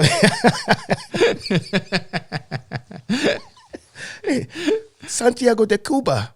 Parno. Oh, but it's great, you know. It's just, and they have two types of currency over there, man. What are the two types of currency? One of them is a kook, Okay. and one is, I don't know, it's a cock. I don't know. No, I don't know what this other one was, a CUP. I don't know. There's one for the tourists to have, you know, to do their money exchange, and this is what they get, and the Cubans get a certain other, and it's crazy there, man. Is it still that closed economy I've heard? Where Yes, like yes. the doorman earns more than the doctor and this sort of stuff. Yes, The yeah. cab driver is the most paid guy in the country. I would believe it, yeah. But it's one doctor, these people, the journalists, she and two guys took a boat from Tampa to there. You know, she's a journalist, so she can get in there. And the doctor said, hey, you get insurance here, but you just $15 or something like this. They're like, $15? Yes. Lunch. Yeah. And the doctor told them he's only making like $30 a month. As a doctor. He's sitting there going, yo, I'm going to charge this American chick half my monthly salary. Yo, I'm going to take her for a ride. 2 weeks, I'm going to charge this American woman. And she's like, yeah, no problems. Wow. Yes, man. So, you know, you look at the, you know, I'm really attracted to the music and the quality of musicians over there. It's just incredible. And it's just sad to see how their economy is going and then how people are, you know, looking down on them, you know. And I love the music. You know, I love this music, man. It's just incredible. And there's so many ladies playing bass guitars over there. They've got a quality. Yes. That Oh, way. my I love God. that. I'm like, I'm loving it. I told one guy a couple of weeks ago, I said, dude, I would love to have an all-female band. Period. Couldn't that be cool, man? Isn't there something very attractive about a woman on a stage. Yes. Now, I don't know, maybe there is about a man as well. I'm not sure. I'm not sure, yes. Can't say from the opposite perspective. Maybe it's a generic, it's not a gender thing, but like Right. that power and that Especially if they have a swag, you know, they yeah. know what they're doing. control the room. Yes, man. And I've come across these female, you know, Asia, Korea. My God, they have some great bass players over there now, man. Female. And you go like, and I go like, where have I been? Yeah. You know, that I didn't see this, you know, and you see these, you know, and I'm like, I go crazy over this. And I'm watching a lot of these little women musicians, you know, whether the keyboardists, guitarists, bass players, drummers, they're kicking ass, you know. Fuck yeah. This is good, man. I love it. I tried to get to do a Prince tribute, and I wanted an all-girls band here. It's like years ago. And you cannot find, I couldn't find, I went out I was going to say, I can't think of female who it would be, artists, yeah. you know, they're deep into jazz. They like this jazz thing, so they're a little bit more, you know, smoother. And I was looking for somebody who has like an edge. You know, I can go to Finland. You can probably find that. You know, some of these girls, these rockers, they're more. Well, it's you know. 5 times bigger country. You statistically may actually Yeah. find that person. But I wanted to be Estonians, and I just, you know, a lot of male musicians here. They were like, "Sorry, mate, you know, yeah, I had luck there. You know, I don't think you can find that here." Right. I'm trying to think of who do I know. I mean, there's some, I'm sure. I mean, that I see at events and gigs, but yeah, you're right. Not a lot. You haven't seen any, you know, there's like, you know, Mingo, she's a bass player. She's great, but she's into jazz, you know, and there's this other girl who plays with like country swing band. She's great on bass. I asked her one day, I said, "Hey, you play, you know, regular fives?" She said, "No, most of the time I'm like, okay." So, but I would give my bass up, put it to the side to have a female. But I like what I see in a lot of females abroad. They're going into slapping, you know.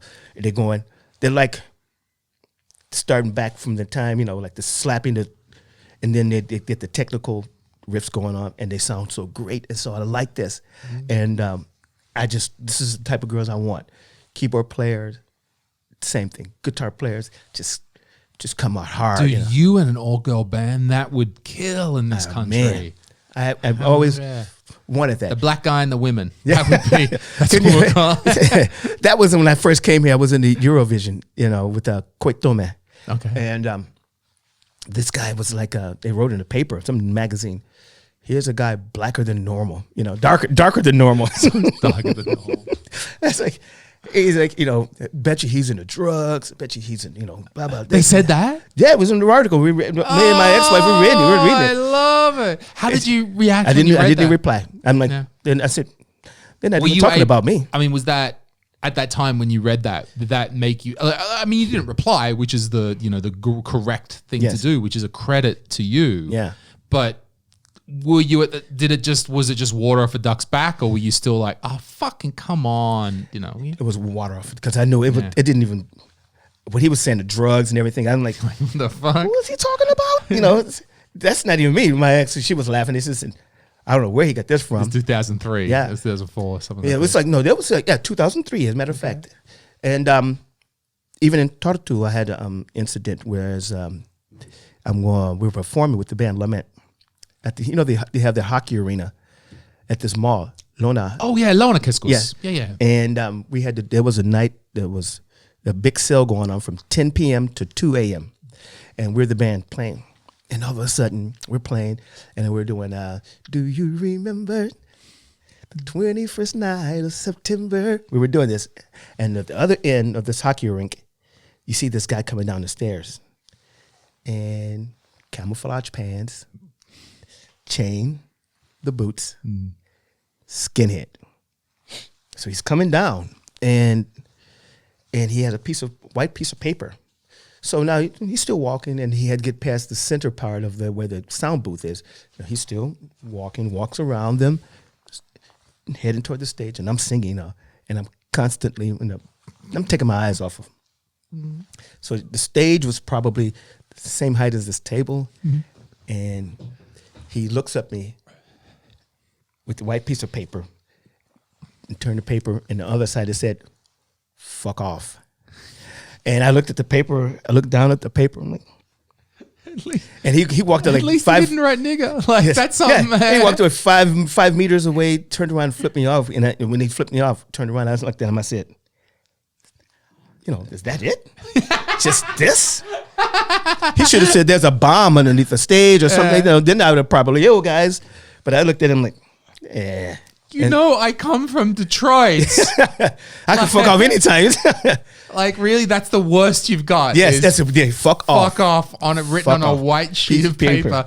Not yelled, no hate. Turns around, flipped me, walks out. And that's it. No. The keyboard player grabs the girl, she grabs the paper and she just went off into her rant, in Estonian to this guy. He just vanished into the mall, but that was... Oh, dude, there's no white bed sheets being worn, no flaming crosses. Like, you're like, this is all you got? Like, that really? That was 2000, maybe 2005 or something like this. Right. People ask me, do I still come across something like this? I'm like, I don't see it, but I think it's still there, yeah. But I had one guy in Tartu, another at this one restaurant we were playing, and the guy comes, he was waiter. And afterwards, he comes and, serves us drinks, and he serves, the party's going on. He's off now, so he brings 2 shots each, vodka. 2 for me, 2 for him. So he sits down and started talking to me. And he was cool. But he was very cool. But he said something I thought was like, oh, what? He said, yeah, I'm with the skinheads. And I'm like, okay, right. But we don't fight. We're not fighting black people. We're only fighting Russians. I'm like, in my head, I'm like, wait a minute. I love selective racism. To me, that's on the same level as the Asians who hate Asians. Like, what? He said that. I'm like, wait a minute. In my mind, I'm like, wait a minute. Cool. So if I would go to Russia and I see the skinheads, they're fighting each other. What's going on over here, man? I'm like, yeah. Gotta be sex. I got this one. I have this old joke that actually someone contacted me a couple of days ago and they want me to kind of write it out. They're writing some book about, I don't know, incidences in Estonia or something like, and they wanted me to write out this old joke that I have, this story that happened that it was in, again, Tartu. Turns out all the racist shit, always Tartu. But this wasn't. Like, again, it was, but it wasn't. It was like 1 a.m. and we're in the RP 9 bar on the square there. And I go to the toilet, we're lining up, whatever. And I look at the guy in front of me and he's got like a collared shirt. It's very sharp lines, jeans, it's tucked in. And he's got on the collar, it has like the SS, like the Nazi SS symbol. I'm like, oh, that's interesting. That's certainly an interesting costume that you're wearing tonight, sir. But still, for some reason, I guess I've had a whole bunch of beer, so I don't shut my mouth. I'm not like, so I'm like, but what can I talk about with this? What's happening with this dude with the brown shirt with the SS symbol on it? And I go, hey man, there's some nice jeans that you have, because I don't know what the fuck else to say, right? So I'm like, nice jeans. And he goes, oh, yes, thank you. Nice. He just fucking launches nice jeans. And then he turns around. He goes, yes, they are from Hugo Boss. Nice jeans. And he turns around. And you know how there's usually a logo on the back of your jeans, like in the brown leather there?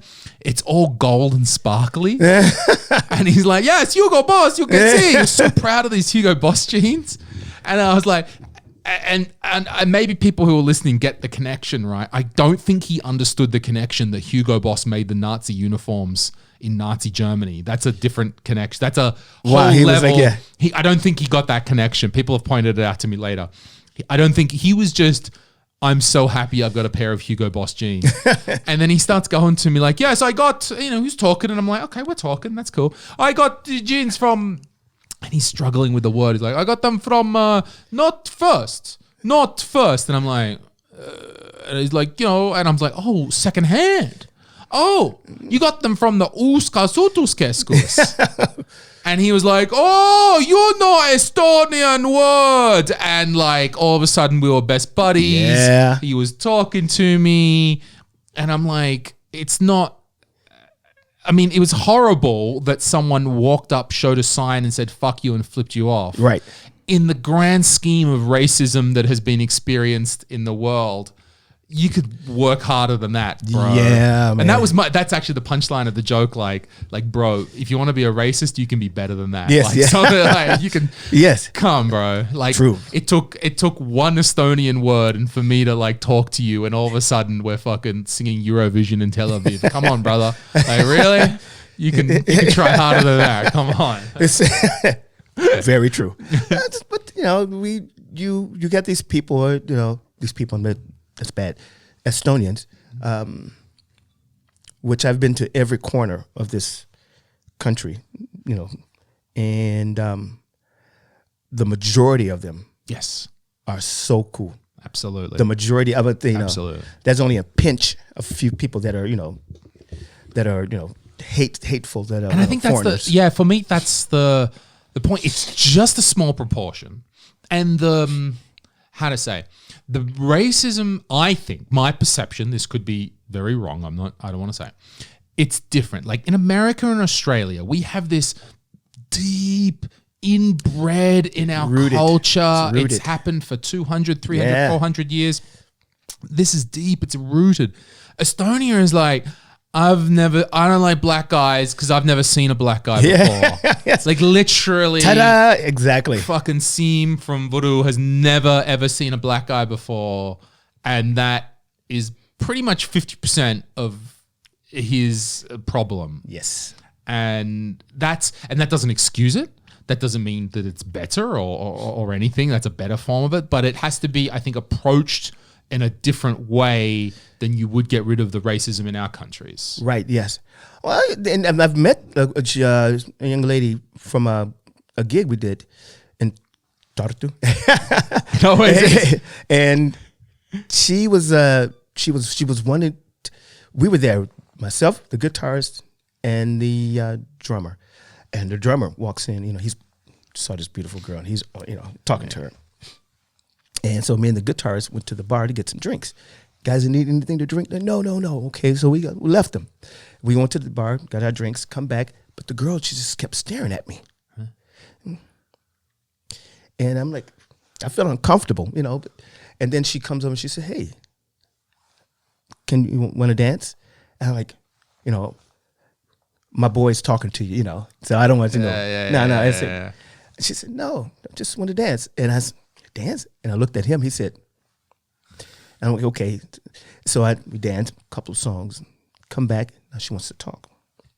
Then I found out, you know, what she is, who she was. She's from a family somewhere near Pulva, Voodoo, in between that area. And she was grew up with a couple of brothers, I think, and a father who didn't like black people, Asian people, Latino. Anyone. Yes. And other than, you know, whites. And so she was like telling me, you know, that's how she grew up. And I said, oh, how many black folks have you met before? She said, you're the first one. I said, okay. So you're like the ambassador. Yeah. So I said, how do you perceive me? You know, she said, you're cool. I'm like, I don't know. You know, I said, so I'm thinking it's a bit of ignorance, you know, and I said, what about your father? And have they met any people outside of the whites? Said, no. I'm like, I don't know. Then that's like, I don't know if that's, you can call it racism. It's just a part of racism. It's just ignorance, you know.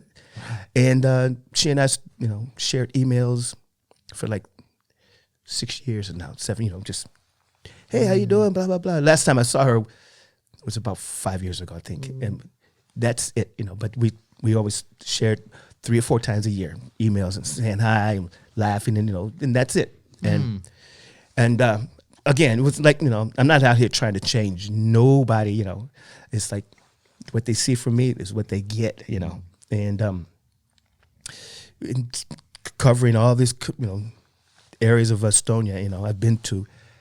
I just, you know, if you speak natukene eesti with them, you know, the door opens even wider. Nice. You know, and so that's what, you know. That's got to be interesting for you. If you see a girl at a bar and she's looking at you, you're going to be like, is she into me or is she racist? It's exactly. Which one is it? A lot of the people, you know, it's like, you know, it's like some people, you know, hey, how you doing? My name's James. I know who you are. Oh yeah, all the time. Yeah, They don't even say I their get that name as well. You're like, yeah, I know who you are. Like, okay, but I'm Who just are being you? polite. I'm not trying to be a dick. We're just two people talking. yes, Yeah. I know who you are. You're like, okay. Yeah.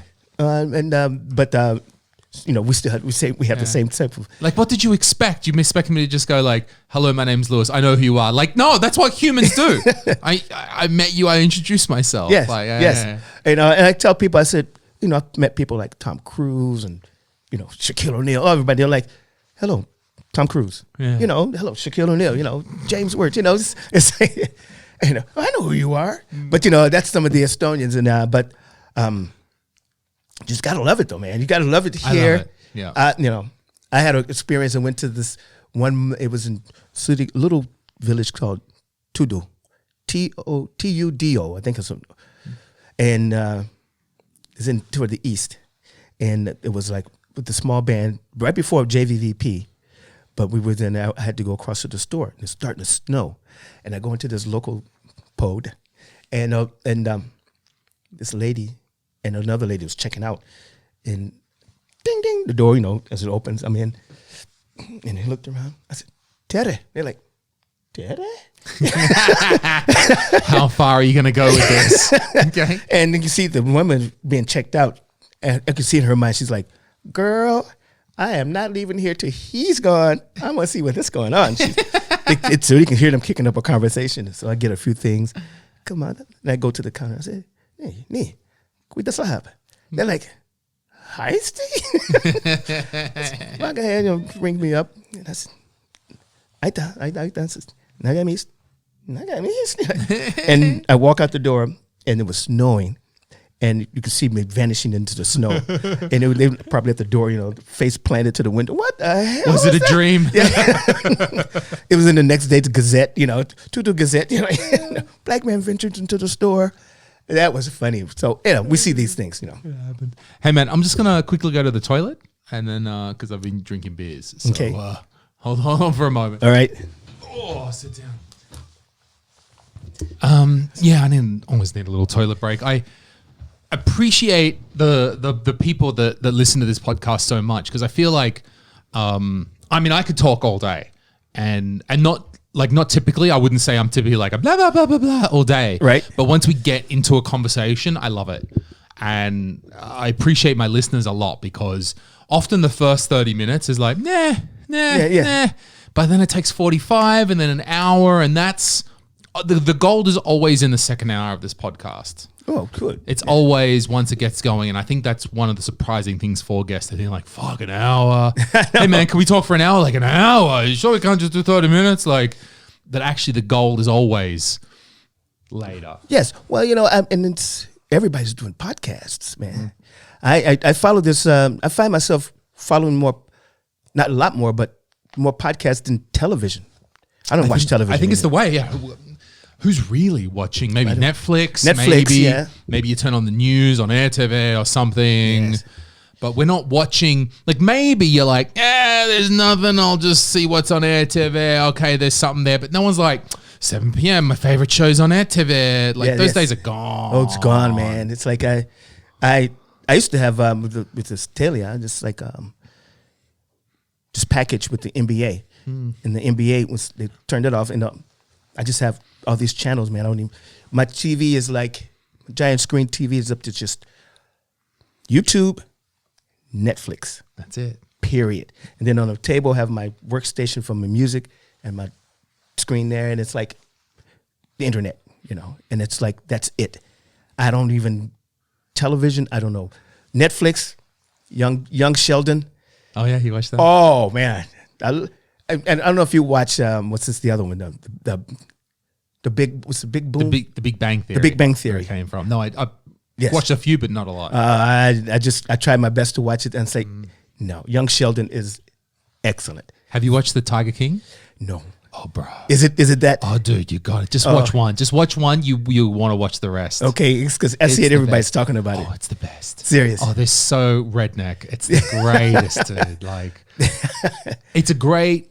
Just watch it, because you just watch these. I mean, they're such rednecks, and everyone in the story is like, no one's the hero. Like, everyone is terrible. and they pretend to be great, but everyone is terrible. And to me, it's a great show because it shows like that's America. Right. And I think we don't realize like, yeah, you can own a fucking tiger. It's America. That's freedom, baby. Like you got the money, own a tiger. Yeah. Like that's imagine just someone in Estonia, like on my farm in Yardavimaa. Yeah. And I've got a fucking tiger. Like, and I've got an assault rifle and a tiger in Yardavimaa. And that's it. Like, but you can do that in America. That's freedom. That's what you guys love, right? Yeah, but a tiger, come on. Even gators and stuff, man. It's like, come on. I don't know. It's like, we come to the crossroad with like tigers. Yeah. Come on. Nuts. But I mean, what's the worst they have done in Australia? Well, we had Steve Irwin. He probably had a tiger or two, I think, in the end, and he had plenty of animals. But as long as I follow his son. Yeah, he's still there. I follow his son on Twitter. It's like the good family, man. Really, really, really good family. This is his daughter, his sister named Bindi. Bindi. Yeah. She just got married. She's got married. Yeah. Yeah, and mom is strong, but the son, man, he's like just like dad, man. He's the hope for Australia. Yes, man. And I follow him, and it's the weirdest thing. And I follow him, and I used to follow this one Aborigine guy who was in the movies. He was also in the movie Darwin. Mm-hmm. He was in Crocodile Dundee. I think I know who you're talking about, but I don't know the name. Yeah, I was, hey Mick, and then. But I also watched, shifting the story here. This it's a Papua New Guinea. What's this country right above us? Papua New Guinea. Yes. Whoa, this is like wild, wild west, man. They got the people with the bones and the they're the jungle people. Yeah, man. So the cops, they have policemen, they have street guards. They have bow and arrows, man. It's serious. I'm like, did that dude have a poison arrow? What's up? It's serious, man. It's like they said there's just the most crime infested country of all. Really, I didn't know that part about it. I just watched this parts of it. It was gonna get rough, and I said, no, I'm not gonna watch this, man. It's like first 15 minutes. I'm like, no way. It's a documentary. That whole region just above Australia is fascinating, and I think most Australians don't get it because if you go like 500, you go take Darwin, which is the northern capital of Australia. Yeah. If you go just even 500 kilometers north, it's Indonesia, right? Yes. Indonesia is the most populated Muslim country on earth. Yes. Now, I'm not trying to say that's bad. I'm not trying to say Muslim people are bad. Don't get me wrong. Right. I'm just trying to say, there's us and our whitey Christian ways. And actually, just north of that, most population Muslim country in the earth. You think Muslims, you think, okay, Middle East. Middle East, yeah. Something like that. Like, no. It's all happening in Indonesia. And Australians are so fucking stupid that we love, like, Bali. Have you ever heard of Bali? Yes. That's, like, Bali is respectfully our Eastern Europe. Like, it's the place, it's our, mate, I'm going to Bali for me holiday. It's beautiful there. So nice with the beaches. And it's meant to be like a cheaper place that you can go. But Indonesia is a Muslim country and they have many extremist people as well, like many different places. Jakarta is the capital. Mm-hmm. And they've had a lot of bombings as well. There's terrorism. And Australians have been fucking blown up a lot in Indonesia. But Australians don't get it. They're not like, that's a Muslim country. Western culture has pissed off these people a lot and really provoked them. Now, there's equal on both sides now, but, whatever. I'm not trying to say one's better than the other. They're setting off bombs. Maybe I shouldn't go there. No, it's like, no, I want to go on my holiday to the beaches in Bali. I want to go to Kuta. It's going to be great. Bass players, a lot of them joined me, followed me from the Jakarta area. The Muslims. We did a bass thing with this one guy a couple of weeks ago, but he and I have been friends for like 2 years now because the bass I endorse, he's a big seller of it. And so the model, the actual. What is that type? What is that? It's a Sire Marcus Miller V7 bass, jazz bass I play. And I endorsed it, from the company. And he sells them over there in Jakarta and other bases. And we've been friends since. And once in a while you see them with open concerts, the girls performing, the girls have, full the on. burqa, the hood, the full thing But on, this, yeah? it's on the, and But you can see the face. yeah, you can see the Okay, face. yeah. And I probably people who follow me on Twitter. I mean, not Twitter, but Instagram, probably about that are from that area. Maybe musicians, maybe like 15 or 20 of them. love it. All around. And so it's, but people, I just, and whatever they believe in, Hey, it's cool. yeah, it's cool with me. I have no qualms about it, Absolutely. because I grew up, Baptist, and my brothers and sisters, they, but I have a, I hope he doesn't see this. My brother-in-law, he's very religious, he's in States, very religious, and maybe 3 times. I took him off Facebook, defriended him, because, my sister, we still in contact, and for like 7-8 months, defriended, and then I said, I forgot I defriended him and wanted to bring him back. I brought him back maybe a month and a half ago, and he's hit and bombarded me 3 times a day.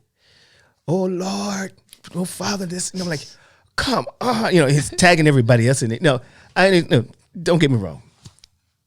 And I wonder how I want to know how I can approach it to tell him, I gotta just cease and Is there politics in his message or just religion? religion, the Lord and stuff, and sometimes he has some black things, issues he's talking about, but 3 times a day, I can tell you almost like the beep. I'm like, brother-in-law, and I go like, oh God, it's. I'm not saying don't send it. It's just, I think you should do it like, give your sermon like once every 5 days or something. Sure, like the this. priest does it once a week. Yes. Yeah. And he has a gang full of maybe he's tagged about 25 people there, and they listen to it, man. You see people, the emojis, the smiley emojis, the happy emoji, the praying emojis. I'm like, and I just go like this, the big circle, Guess it's good for them. nobody don't see it, man. It's like it's just oh my God. It's like I don't want to be preached. And I believe in the Lord. But Well, you're in the right country for it if you don't want to be preached to. If you're not into the hard religious message, then Estonia is the place to be. There's I find it so funny that we play a lot of gigs, right? We do a lot of gigs since I've been here, and you find a lot of these shows that are done in the church, in churches around the country. Yeah, okay, sure. But they're not preachy churches, sermons. They're like do a show and stuff, and they get money for the for the rent, and I understand that. But hardly people go for a good sermon. Maybe I'm sure there are churches that do that here, but it's like a lot of the churches around Estonia just sitting there, waiting for a party to go in. Maybe we need those venues now that all the venues are shutting down. We're going to be all up in the churches. So maybe that's all around us. But I know. I mean, honestly, this pandemic, have you been really scared? No, No. I don't find myself being scared, and I wonder, do I just have a naivety or something? Like, what happened to me? I don't know. I mean, I've got the mask though. I mean, I feel I'm taking measures. Yeah. I'm not being stupid. We're not gathering in groups. But I still, if I have to, I go to Prisma, sure. Yeah. Things like that. But I'm not scared. Is not what I feel. If anything, right now, I feel like this is what I was training for. Mm-hmm. Like I was preparing. I was like, I'm trying to be a prepared guy. I'm trying to be the right leader for my crew, trying to get them through everything. Lewis is a little bit over prepared and he has 3 of everything. He's a bit of a psycho. But now I'm like, this is the time when, when things are good, things are good. Yes, and things are great. And the band or your group or whatever it might be is going fine. And everything's on the up and up. But it's not that it's not, like, it's still effort. You've still got to be a good leader. But now's the time where it's like, all right, are you really a good leader? Are you really it? And now I'm sort of like okay, cool. I'm enjoying Yeah. that I get tested. And I'm not enjoying that people are suffering. Absolutely Right, of not. course. I'm not enjoying that people are suffering physically. I'm not enjoying that people are suffering financially and mentally. Absolutely not. Do not. I hope no one, misinterprets what I'm trying to say. Right. I don't think Just they as are. an Yeah. individual, this is a test. And I'm like, yeah, I wanted a test. Yes. Well, we right before we went to holiday, my son and I, we heard about this, the Wuhan. Wuhan, Coming yes. from Wuhan in yes. China. And then we get to Tenerife, and 2-3 days later, they had a case, the first case with the Italian guy, and he standing 2 kilometers from where we were at, and you saw that, like, oh, and then people were bombarding me, my friends from here, James, man, because they knew I was here, there, and I'm like, oh man, so it's like. That was February? What It was February, late February. It was Late like, Feb, okay. Yeah. And then we had another friend there. He was with his two kids, and we were at the same resort and everything, and we hung out, and he was shooting stories of his mates talking about from England and this and that, and it was like, I'm like, oh my God. And so we go to the big water park, and workers around it with the masks on, and people are still having fun. And my son was a bit, not paranoid, but he was like, sad and we was like just there and being cautious of whatever things. But all of a sudden, that was that close, and then we head out, come back home on a Friday, and get to the airport here.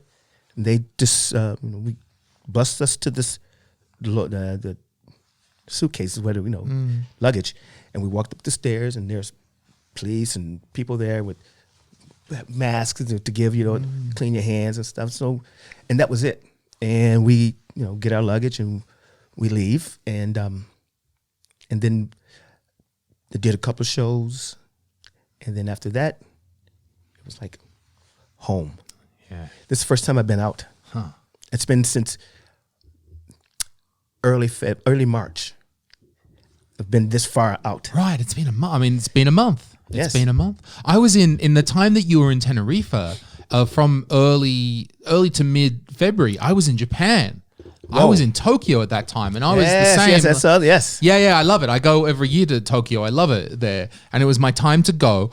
And Tokyo's a funny place. Japan's been a funny place because now they're getting all the cases. Yes. But the thing that they're talking about is that the reason that Japan is only getting it now is because they were denying it because of the Olympics. They were supposed to have the Olympics in summer. Yes. So like, no, we don't have no corona. Yes. And then finally months, I mean, it was only a couple of weeks ago. Yeah. They said, oh, no, I guess we're not going to have the Olympics this year. 2021. And then they could be honest about start testing and start doing and all that. But Japanese people have always been very cautious with their hygiene already. Mm-hmm. They wear masks. If you're in Tokyo, it's very normal to just wear a mask. Yes. Like even not this year, even last year, before any of this happened, I met a friend of mine who lives for a lot of the year in an Asian guy, half Filipino, half Japanese, lives in Tokyo. I met him. We had some lunch. We hung out. And he just wore a mask the whole time. And not commented on. Not like, I got the mask, sorry. Like, we're just sitting talking and he's got a mask on. Yeah. And it's the most normal thing where I'm a bit like, I get it, but I'm still like, you just stop for a moment and go like, oh, we're just talking and you just got this mask on. But it's cool. And in the last days that I was going to leave, you got the mask there? Yeah, very good. In the last days, this February when I was going to leave, a friend of mine said, hey, why don't you go down and see the ship? And I'm like, the ship? And he's like, the Diamond Princess that's docked in Tokyo. And I'm like, you're right. It is docked here. What? The whole time it was docked in Tokyo. And I was hearing the news, but it hadn't dawned on me that I should go down there and get a selfie with it and be like, yo, what's up? There's that Corona. And that was mid-February. And I'm talking about making jokes. And now here we are, you know, in the lockdown later on. So February, it was a joke to me. It was hey, isn't that hilarious? Right, to the people with that Corona. No one had died yet. There was, nothing like this. Jesus, that would have been an inappropriate selfie that would have come back to me later. It would have haunted you. It would have Diamond Princess me would- going, it would have word. Man, it's not scary right now. I mean, for me, I'm not lying. It's like, it's like to see, especially my country, with the ignorance that happened, that they did. They could have maybe it's a lot less death if it was taken care of in the early stages, and they took it later. And you see it, it's like we have the worst in the U.S., the worst amount of cases. I mean, people that are infected with this virus. What do we do in Australia as well? Like the classic story was they put the fence around Bondi Beach in Australia. Yeah. And there was some guy in his little Speedos going, nah, mate, I'm going to fucking go swimming at the beach. Fuck ya. And it's that same, and I think Americans have that same, no, freedom, liberty. I don't know. Yes, right now they do. How do you deal with that?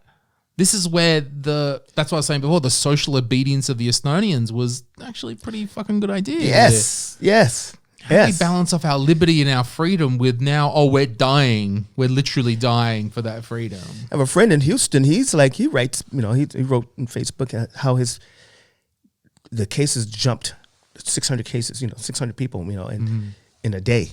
And he said, he showed a video of people having a party on the street party. And it's like hundreds and hundreds of people. And he says, black folks, what the fuck's up?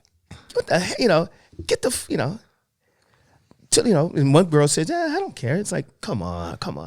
One religious lady at the church in Ohio, one white woman, she's like, I have the blood of Jesus on me. I know it can't happen. I'm like, I don't know what's, I think that can be very abstract to an Estonian. If you're a decent Estonian, you live here, maybe you're a bit international, sure. But to know there are such people in America who are going to be like, no, the Lord is protecting me and the 1,000 people in my church. That's why we're gathering. That's almost an unfathomable idea if you're living here in Estonia right now. Some preacher, he 2 weeks ago, did it. They said, don't do it. Don't open the church up. It was Virginia. He did. And he contracted it, the disease. He died last night. Fuck.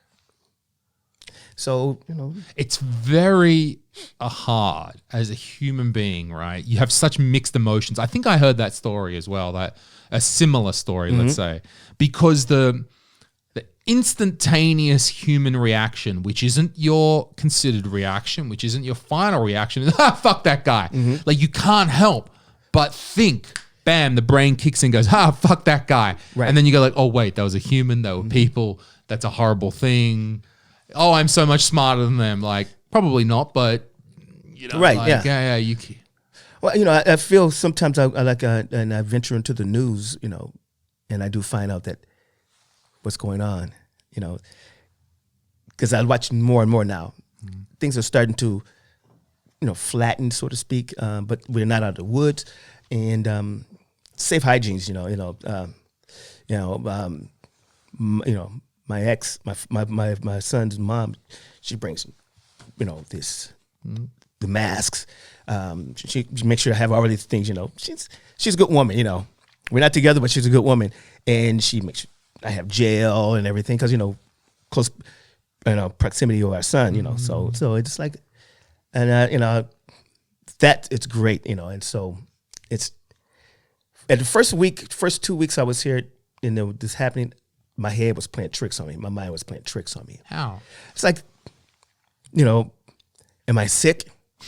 Am I not? Yeah. Oh, my throat. It's got to be the corona. Yeah. And I'm sitting around. I get up. I told my son. He said, "What are you doing today, Dad?" I get up. Probably, go to the toilet, grab my bass guitar, plug everything in, put the music on, start playing the bass for about a half hour or so. Put the bass up. Go to the computer, do on the YouTubes and everything. Make breakfast or whatever, and then that's it. And that's it. And maybe go to the store if I have to go to the store. Repeat. Repeat. That's all we've got right now. Yeah. Just repeat. My refrigerator is stocked. My cabinets are stocked. I have, it's like you. You have 3 of everything. Yeah.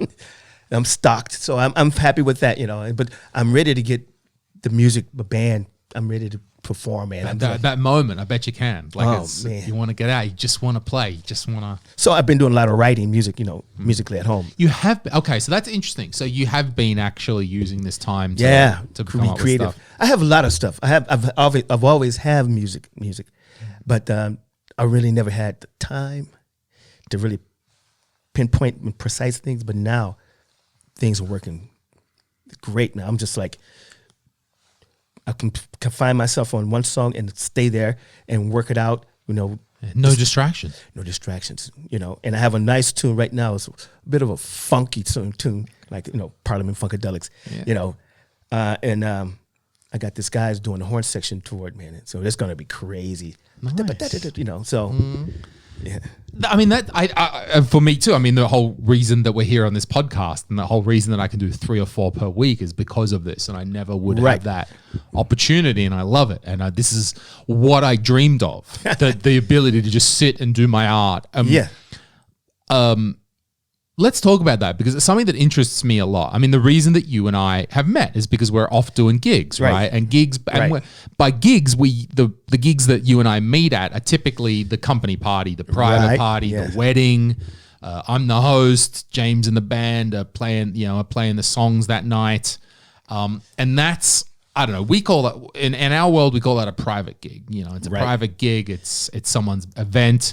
We're being paid to go there, and for me, maybe I'm being a host. Sometimes I'm being a comedian. Mostly a host.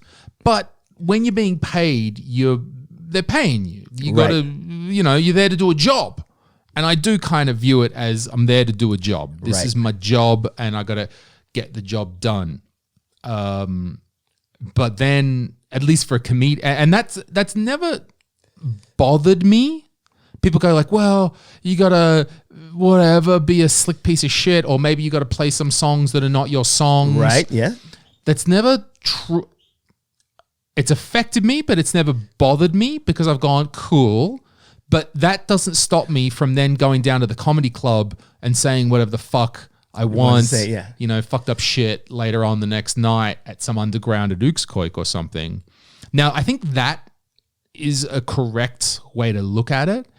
But what I have seen with myself and many of our comedians is that if you do too many private shows and there's not the correct balance, and I think it's many, many normal shows of your own art compared to just a few private shows, you can be thrown out as an artist. You can be too much in that private show, company party thing. Yes. How do you deal with that balance in your artistic life? Well, you know, it's like right now, not right now, but for a while, considered wedding band. I hated that. The wedding band. Oh, yeah. Just take that knife and pull it out for a second. But in the private gigs and the public shows, because we know the private they pay the money. Yeah, I mean, that's what you got to pay the rent. Yeah. Fair enough. And in the private gigs, we have fun too. And I think the reason why they give us these gigs, you know, is because we entertain great. But and balancing both of them, man, it's like now I had, you know, since in that isolation, I know I'm about ready to do my original music. Yes, it's almost it's time. Mm. You know, it's like the game. It's time. But it's, you know, so, and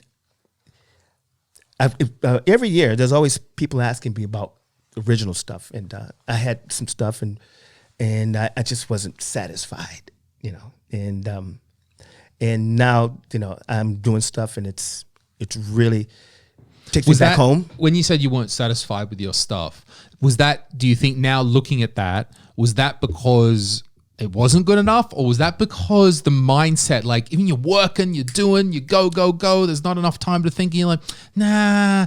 Was it subjective, or do you actually think, or was it a bit of both, you know? I would say both, but because it's like, you know, it's time, and you just, you know, your mind's not thinking right, you know, but you know, you're thinking about the next gig, and you're thinking about doing these cover music, Yeah.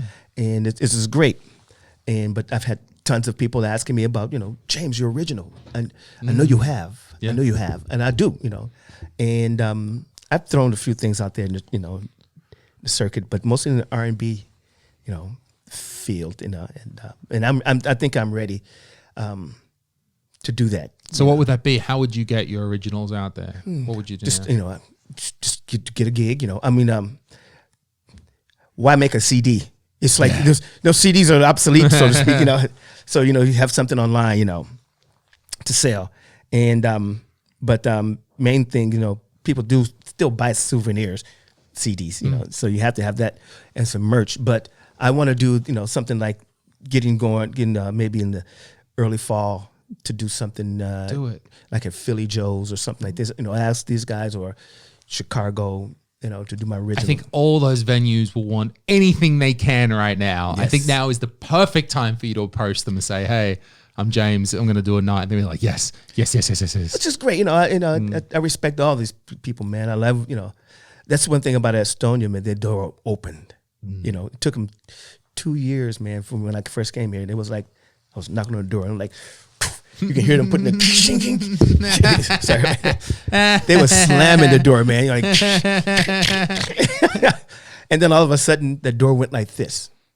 Yep, opened up, man, and it's like, wow. So Estonians they're observant. Where the Russian Estonians here, they were like, hey, what's up? They were like in the initial beginning, Estonians were sitting back like, I'm gonna check you out first, and so. Once they checked it out and they said, oh, he's cool, the door went like this. Nice. We're very fortunate with Comedy Estonia that every bar or place wants us to come and do a show. Exactly. And we kind of have a policy. It's easy to say it's a policy that we have our venues. We do our current gigs. We're not looking for any new venues right now because we don't do it like a band. Right. Like you might just perform at any bar trying to get a gig. We do shows monthly and we just have our set 6 or whatever they are venues, and we only do those That's good. every month. And if one venue goes away for some reason, that could be they close, or that could be whatever, it's not working out there, then we find something else. Or if we have also decided like, hey, we just think we need a new show. We think there's more capacity in this particular region, and and so we're very, very fortunate that all these places want us to come. But for us, I mean, that's cool and it's very nice to be asked, and I love that. But I think one of the most satisfying things for us is it's not so much about going, yeah, you love us, you want us at that bar, we're going to be there. Like one of the most satisfying things for us and me and the guys at Comedy Estonia is that we got a show going in Lasnamäe. Whoa. Yeah, bro. Whoa. So it took us forever to find a place. There's no places. Eventually we found this weird kind of place in a shopping mall. It's called Well Club in Läänemere Keskus. Mm-hmm. It's like weird. I mean, obviously they're all weird Russian places, right? They've got a stage, they've got some chairs, and we talked to the guy. I can only guess that the place is some sort of cover for money laundering or something. Like it has to be like half of those. We don't know. And they let us come, and we tried a Wednesday, and then eventually we did Friday, and we get like now 50 people, like 30 or 50 people coming to an open mic on a Friday in Lasnamäe. Because I looked around at Lasnamäe and I went, it doesn't make sense. Why is there no entertainment in Lasnamäe? And that's a city in itself, so to speak. City in itself, a huge place. Yeah. Why is there no? And they're like. And we know, for all the jokes we have, we know it's not just Russians. We know Estonian people live in Lasnamäe. So why isn't it? And it's some weird, I don't know, it's like a weird thing. So that was, and we all love it. Like we love it as well because you have to work hard, like as comedians. I mean, maybe you got an audience that is not into it, and you got to really sell it to them. Mm-hmm. You got to work it. And we know we have to do that in Lasnamäe. And we're really proud of getting that going in Lasnamäe. I hope that place is still open at the end of this. I think it will be. I think there's going to be it's going to be a lag, but there's going to be people who want to try to reboot their venues or whatever, and I think they're going to there's going to be a lot of crawling before you're walking again. Oh yeah, it's a good description. Yeah. Because those, I mean, it's a good point because, I mean, let's say a place closes down. Okay, it can happen. That's still there. The building still exists. They might not have even ripped out everything. You know, like maybe someone else is going to take it up. Could be. I don't know. But you know, that's. Can you imagine what, you know, like you find a venue like this, but you can imagine what's going to happen, what's happening now, and what's going to happen after this. You know, this thing is lifted and everything's semi-normal, getting back. There's going to be a lot of places that's going to just fold. You know. But if you know, then you have to go back and start the footpath looking for another place to play. You know, we could do. That's fine. I'll get out there, pound the street, no problem. I'm surprised you haven't done like a big outside venue. Outside, it's got a lot to do with the fact that you need a particular place for stand up. We used to do. And also what our open mics. So we have our open mics, which are where we test. We need that. That's what we need to develop. They're free shows that we have by donation. We put some money in. People put money in the bucket in the end. But then we've got our theatre shows. That's got a ticket, 10, 12 euros. That's where you might see Sander or Ari or the Autumn Tour. And that's where actually we make the money. The donation that people make at the end of the open mics is deeply appreciated, and we use that for travel and shit that we need, and it's not really living money. But the theater is where we make the money. So it's almost like for us the open mic is the gateway drug. Right. People can come along, it's free, it's relaxed. What is this thing? They learn about it, they go like, "Oh, it was a bit cramped. We were standing up, you know, it's something." Oh, I'm like, "Oh, no problems. You liked it? Well, if you pay 10 euros, we can put you in a nice theater with a nice seat and you can enjoy the night." And people are pretty happy to do that. And we're very fortunate. But what we need to do is, because those open mics are free, the thing is that it's not about making them bigger and bigger, because the open mics are there for the comedians to practice. And if you don't practice performing to 500 people. 500 people is a performance. Yes. Right. I mean, maybe when you're downstairs at the jazz club, just riffing, just trying new songs, that's where you're learning as an artist. And that's what we need to keep our open mics as. So, yeah, we sometimes do end up with some big things maybe in the summer. Like we used to do out here at Teleskivi, where in summer, it was Karpikar, we had the open mic. At the KPK. We said, it's too hot. We're going to be outside. And we rolled. They had like a huge cable spool, like massive thing. And we rolled it and put it on its side. We must have been like 1.5 meters in the air out the front of Karpikar. And we just had people everywhere from the end of Pudalbar down the end. They're almost where the Red Building is now. And it was like playing a little festival. This is good then. Which is rocking and awesome. But it's not what we're looking for out of the open mic experience, because we're like, there is we only need actually 50 people to make an open mic. Actually, or 100, 100 is huge. Beyond that, we're like, we should be selling tickets to these people. You hear that subliminal message? Yo, we should tickets here, tickets, buy tickets. So there's a little balance that we have between the free shows are great and we want people to come and we appreciate that a lot. But we got to sell ticket, of course, somehow to those people. Got to make some money, you know. We got to make a living. Yes. If especially if you know what you're doing, what we're doing, you know. Again, like we're digging into our accounts, and so I can't wait till this is over with, and maybe we can do an outdoor concert, and But I'm sure right now the gigs are. We're constantly still being for shows. Like I said. And I think it was 3 now. When you went to the toilet, there was another one message. Nice. So people still acquiring. Yesterday was 1, today was 2. Good. Good, man. So as soon as it hits, as soon as it's over, summer's coming, you guys can get out there, play some tunes. And some people are talking in May. Wow. Yeah, okay. It's like mid-May already. It's like, but I love this time. Excuse me. I love this time off at home. And doing my music, right?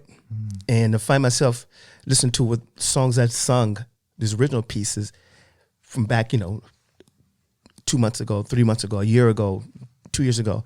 and my voice was horrible. So your voice has improved. Man, my voice is it's easy because I'm not like every week I'm singing, and like, and now my voice is like a lot, it's just like easier. I'm singing this one song I was doing on one of the originals. I was singing a falsetto, like a falsetto, right. Way up there, and it was like, dude, I was like trying to sing that a year ago. I was sounding like Barry White, way up there. Hey, yo, girl, Does that make you think about? I mean, I think about this as well, like that we have to do those private shows. That's important. We got to pay the rent, and they're cool. It's not bad, It's if you go to someone's party, it's not bad. You do a gig, it's right on. You play some tunes. They're nice people. These are not terrible. This is not a terrible job to have, right? But it's not concentrating. It's not the same as like, oh, I can just concentrate on my shit all day. And I definitely struggle with that balance that you do. And I've seen it happen to me. I think my friend Carl went through it as a comedian as well. You do too many of these privates. And for a comedian, at least, it takes a lot out of you, man. Yeah, you're just doing the same jokes because that's what the people are. They're paying for you to see the good stuff, not the edgy shit, not the stupid idea that you just came up with yesterday on the toilet. No, they're paying to see your best stuff. So you got to do that. But where you grow as an artist is the weird shit that you just thought up yesterday on the toilet, the riff that you just came up with yesterday, the jam you just want to, have fun with. And and I think, with there's lots of places like in Lithuania, Latvia, Poland, Finland that have been waiting, just waiting. If I say, hey, I got my CD ready, my 14, 15 songs, originals, it'd be like, okay, let us book. Let's do it. So, the cover music, we constantly booked. We booked like to 2021. Nice. And it's good, but now I had time to think at home, and now it's like I know because I've been writing, and I've been like writing what I want to hear. And so now I just give it to the guys and say, hey, can you duplicate this, riff, and can you, duplicate that, and but put a little bit of you in it, to see what comes out of it. But that's what I want, And right now, it's really, I'm really happy because when I leave here, I'm going home, have some food, and go back into the laboratory, Hell yeah, and just start, iron out this. I've been going right now between 2 songs back and forth, and then I'll write. I have to do it. It's going on a week and a half now. This guy from Rybinsk, Russia, guitarist, sent me the song. I have sort of countryish blues type of original piece. And I have to do the lyrics and write it, and and I've been listening to the song. And I'm trying to come up with something, and I just stop it to come back at it later, And so, but I have to do that. I'll probably do that today. Just listen to it again. Just listen to the song and get some ideas going. But it's guys into it. Good song. It's sort of like a country and western blues type of song. And I'm like, So, and I met this guy 6 years ago in Cherepovets, Russia, And so he thought good that James can sing this song. And so nice that he thought of you. Yeah. So I'm gonna do it, and I better do it soon. I have my sheets of paper, the music there, and I'm going like this. Are lyrics usually hard for you? For this type of music, because I don't know what, he shouldn't have put the title. Oh, he put a title. But I said, is that the title you're looking for? He said, no, I just put something there. It said, but it's already influenced you. Sunshine, you're in my heart, something like this. And I'm like, so it's already in my, it's engraved now. So I'm writing stuff like that. And I'm trying to think of, you would believe, I'm trying to think of how would Elvis Presley write it? Oh yeah, yeah. Just like I'm thinking, how would Elvis write? How would I'm thinking, and how would sing it? And so I'm going to go start researching some Elvis just to listen to what he's doing and what he's singing, and then I'm going to maybe go back at it again because it has that little bit of that flavor. That. But what Elvis had such a long and different career. What Elvis? Are we talking early Elvis? Are we talking late cheeseburger Elvis? I would think. Mid Elvis. Yeah. So movies. So when he was doing the movies, those sort of things, right? So, and But I want to come at that approach because that's all I can think of was Elvis when I heard the song. I'm like, but Elvis and a little bit of B.B. King I heard. I'm like coming out of this. So I don't know. I'm going to research just to listen to the lyrics or read lyrics from them, and then see if I can get an idea, and then not try to sing like Elvis, but just see what he's singing about certain songs, and then maybe go from there. All I have to do is look at the title too, the title, and like, okay, I can go in from there. But it's gonna be. I better get this guy something. It's next Sunday will be 2 weeks. Okay, it's time to do So it. I got to give him something. I wrote him. I said, hey man, I'm working on it. But a good artist writing something, being creative. You do it. You listen to it. Since it's already the music, listen to it. Walk away. Come back at it again. And that's. I'm telling you, isolation has got me going. I'm going back and forth now. I'm coming up with good stuff, man. And I'm doing tutorials. I'm listening to tutorials, for my, and this stuff is working. And I'm like, wow, this stuff is great, man. And so I'm like, people say, how you home? You want to be out? I'm like, yeah, I want to be out, but I'm glad I'm home. It's the best thing, when I'm getting up. I'm not going in. After 2 or 3 days, I go outside, Then I come back in. I'm in the house. It's an amazing time for human creativity. If you're not doing Everybody's something this creating. time, just Everybody's do it. creating. Yeah, you got to just make. I try to tell the comedian, just make it, turn on a live stream. Who gives a shit? Exactly. Do anything. Doesn't Exactly. matter, right? Whatever. Record a sketch, write a tweet. I don't care. Like, just make something. I did a video about 3 weeks ago. Yeah. I did a video. I was bouncing off the wall then, and I did a video of a song, "Dreams They Do Come True." And it's like, and I put it up, and it's up there on YouTube. But yes, you can, comedians can just go out and start cracking, You can do jokes. I mean, that's why we're doing more live streams. So there's this podcast, but my friends Carl and Ardadol, they're doing 3 times a week live stream over Zoom. Wow. So Yeah, they're doing yes. them and together, and they have one other comedian.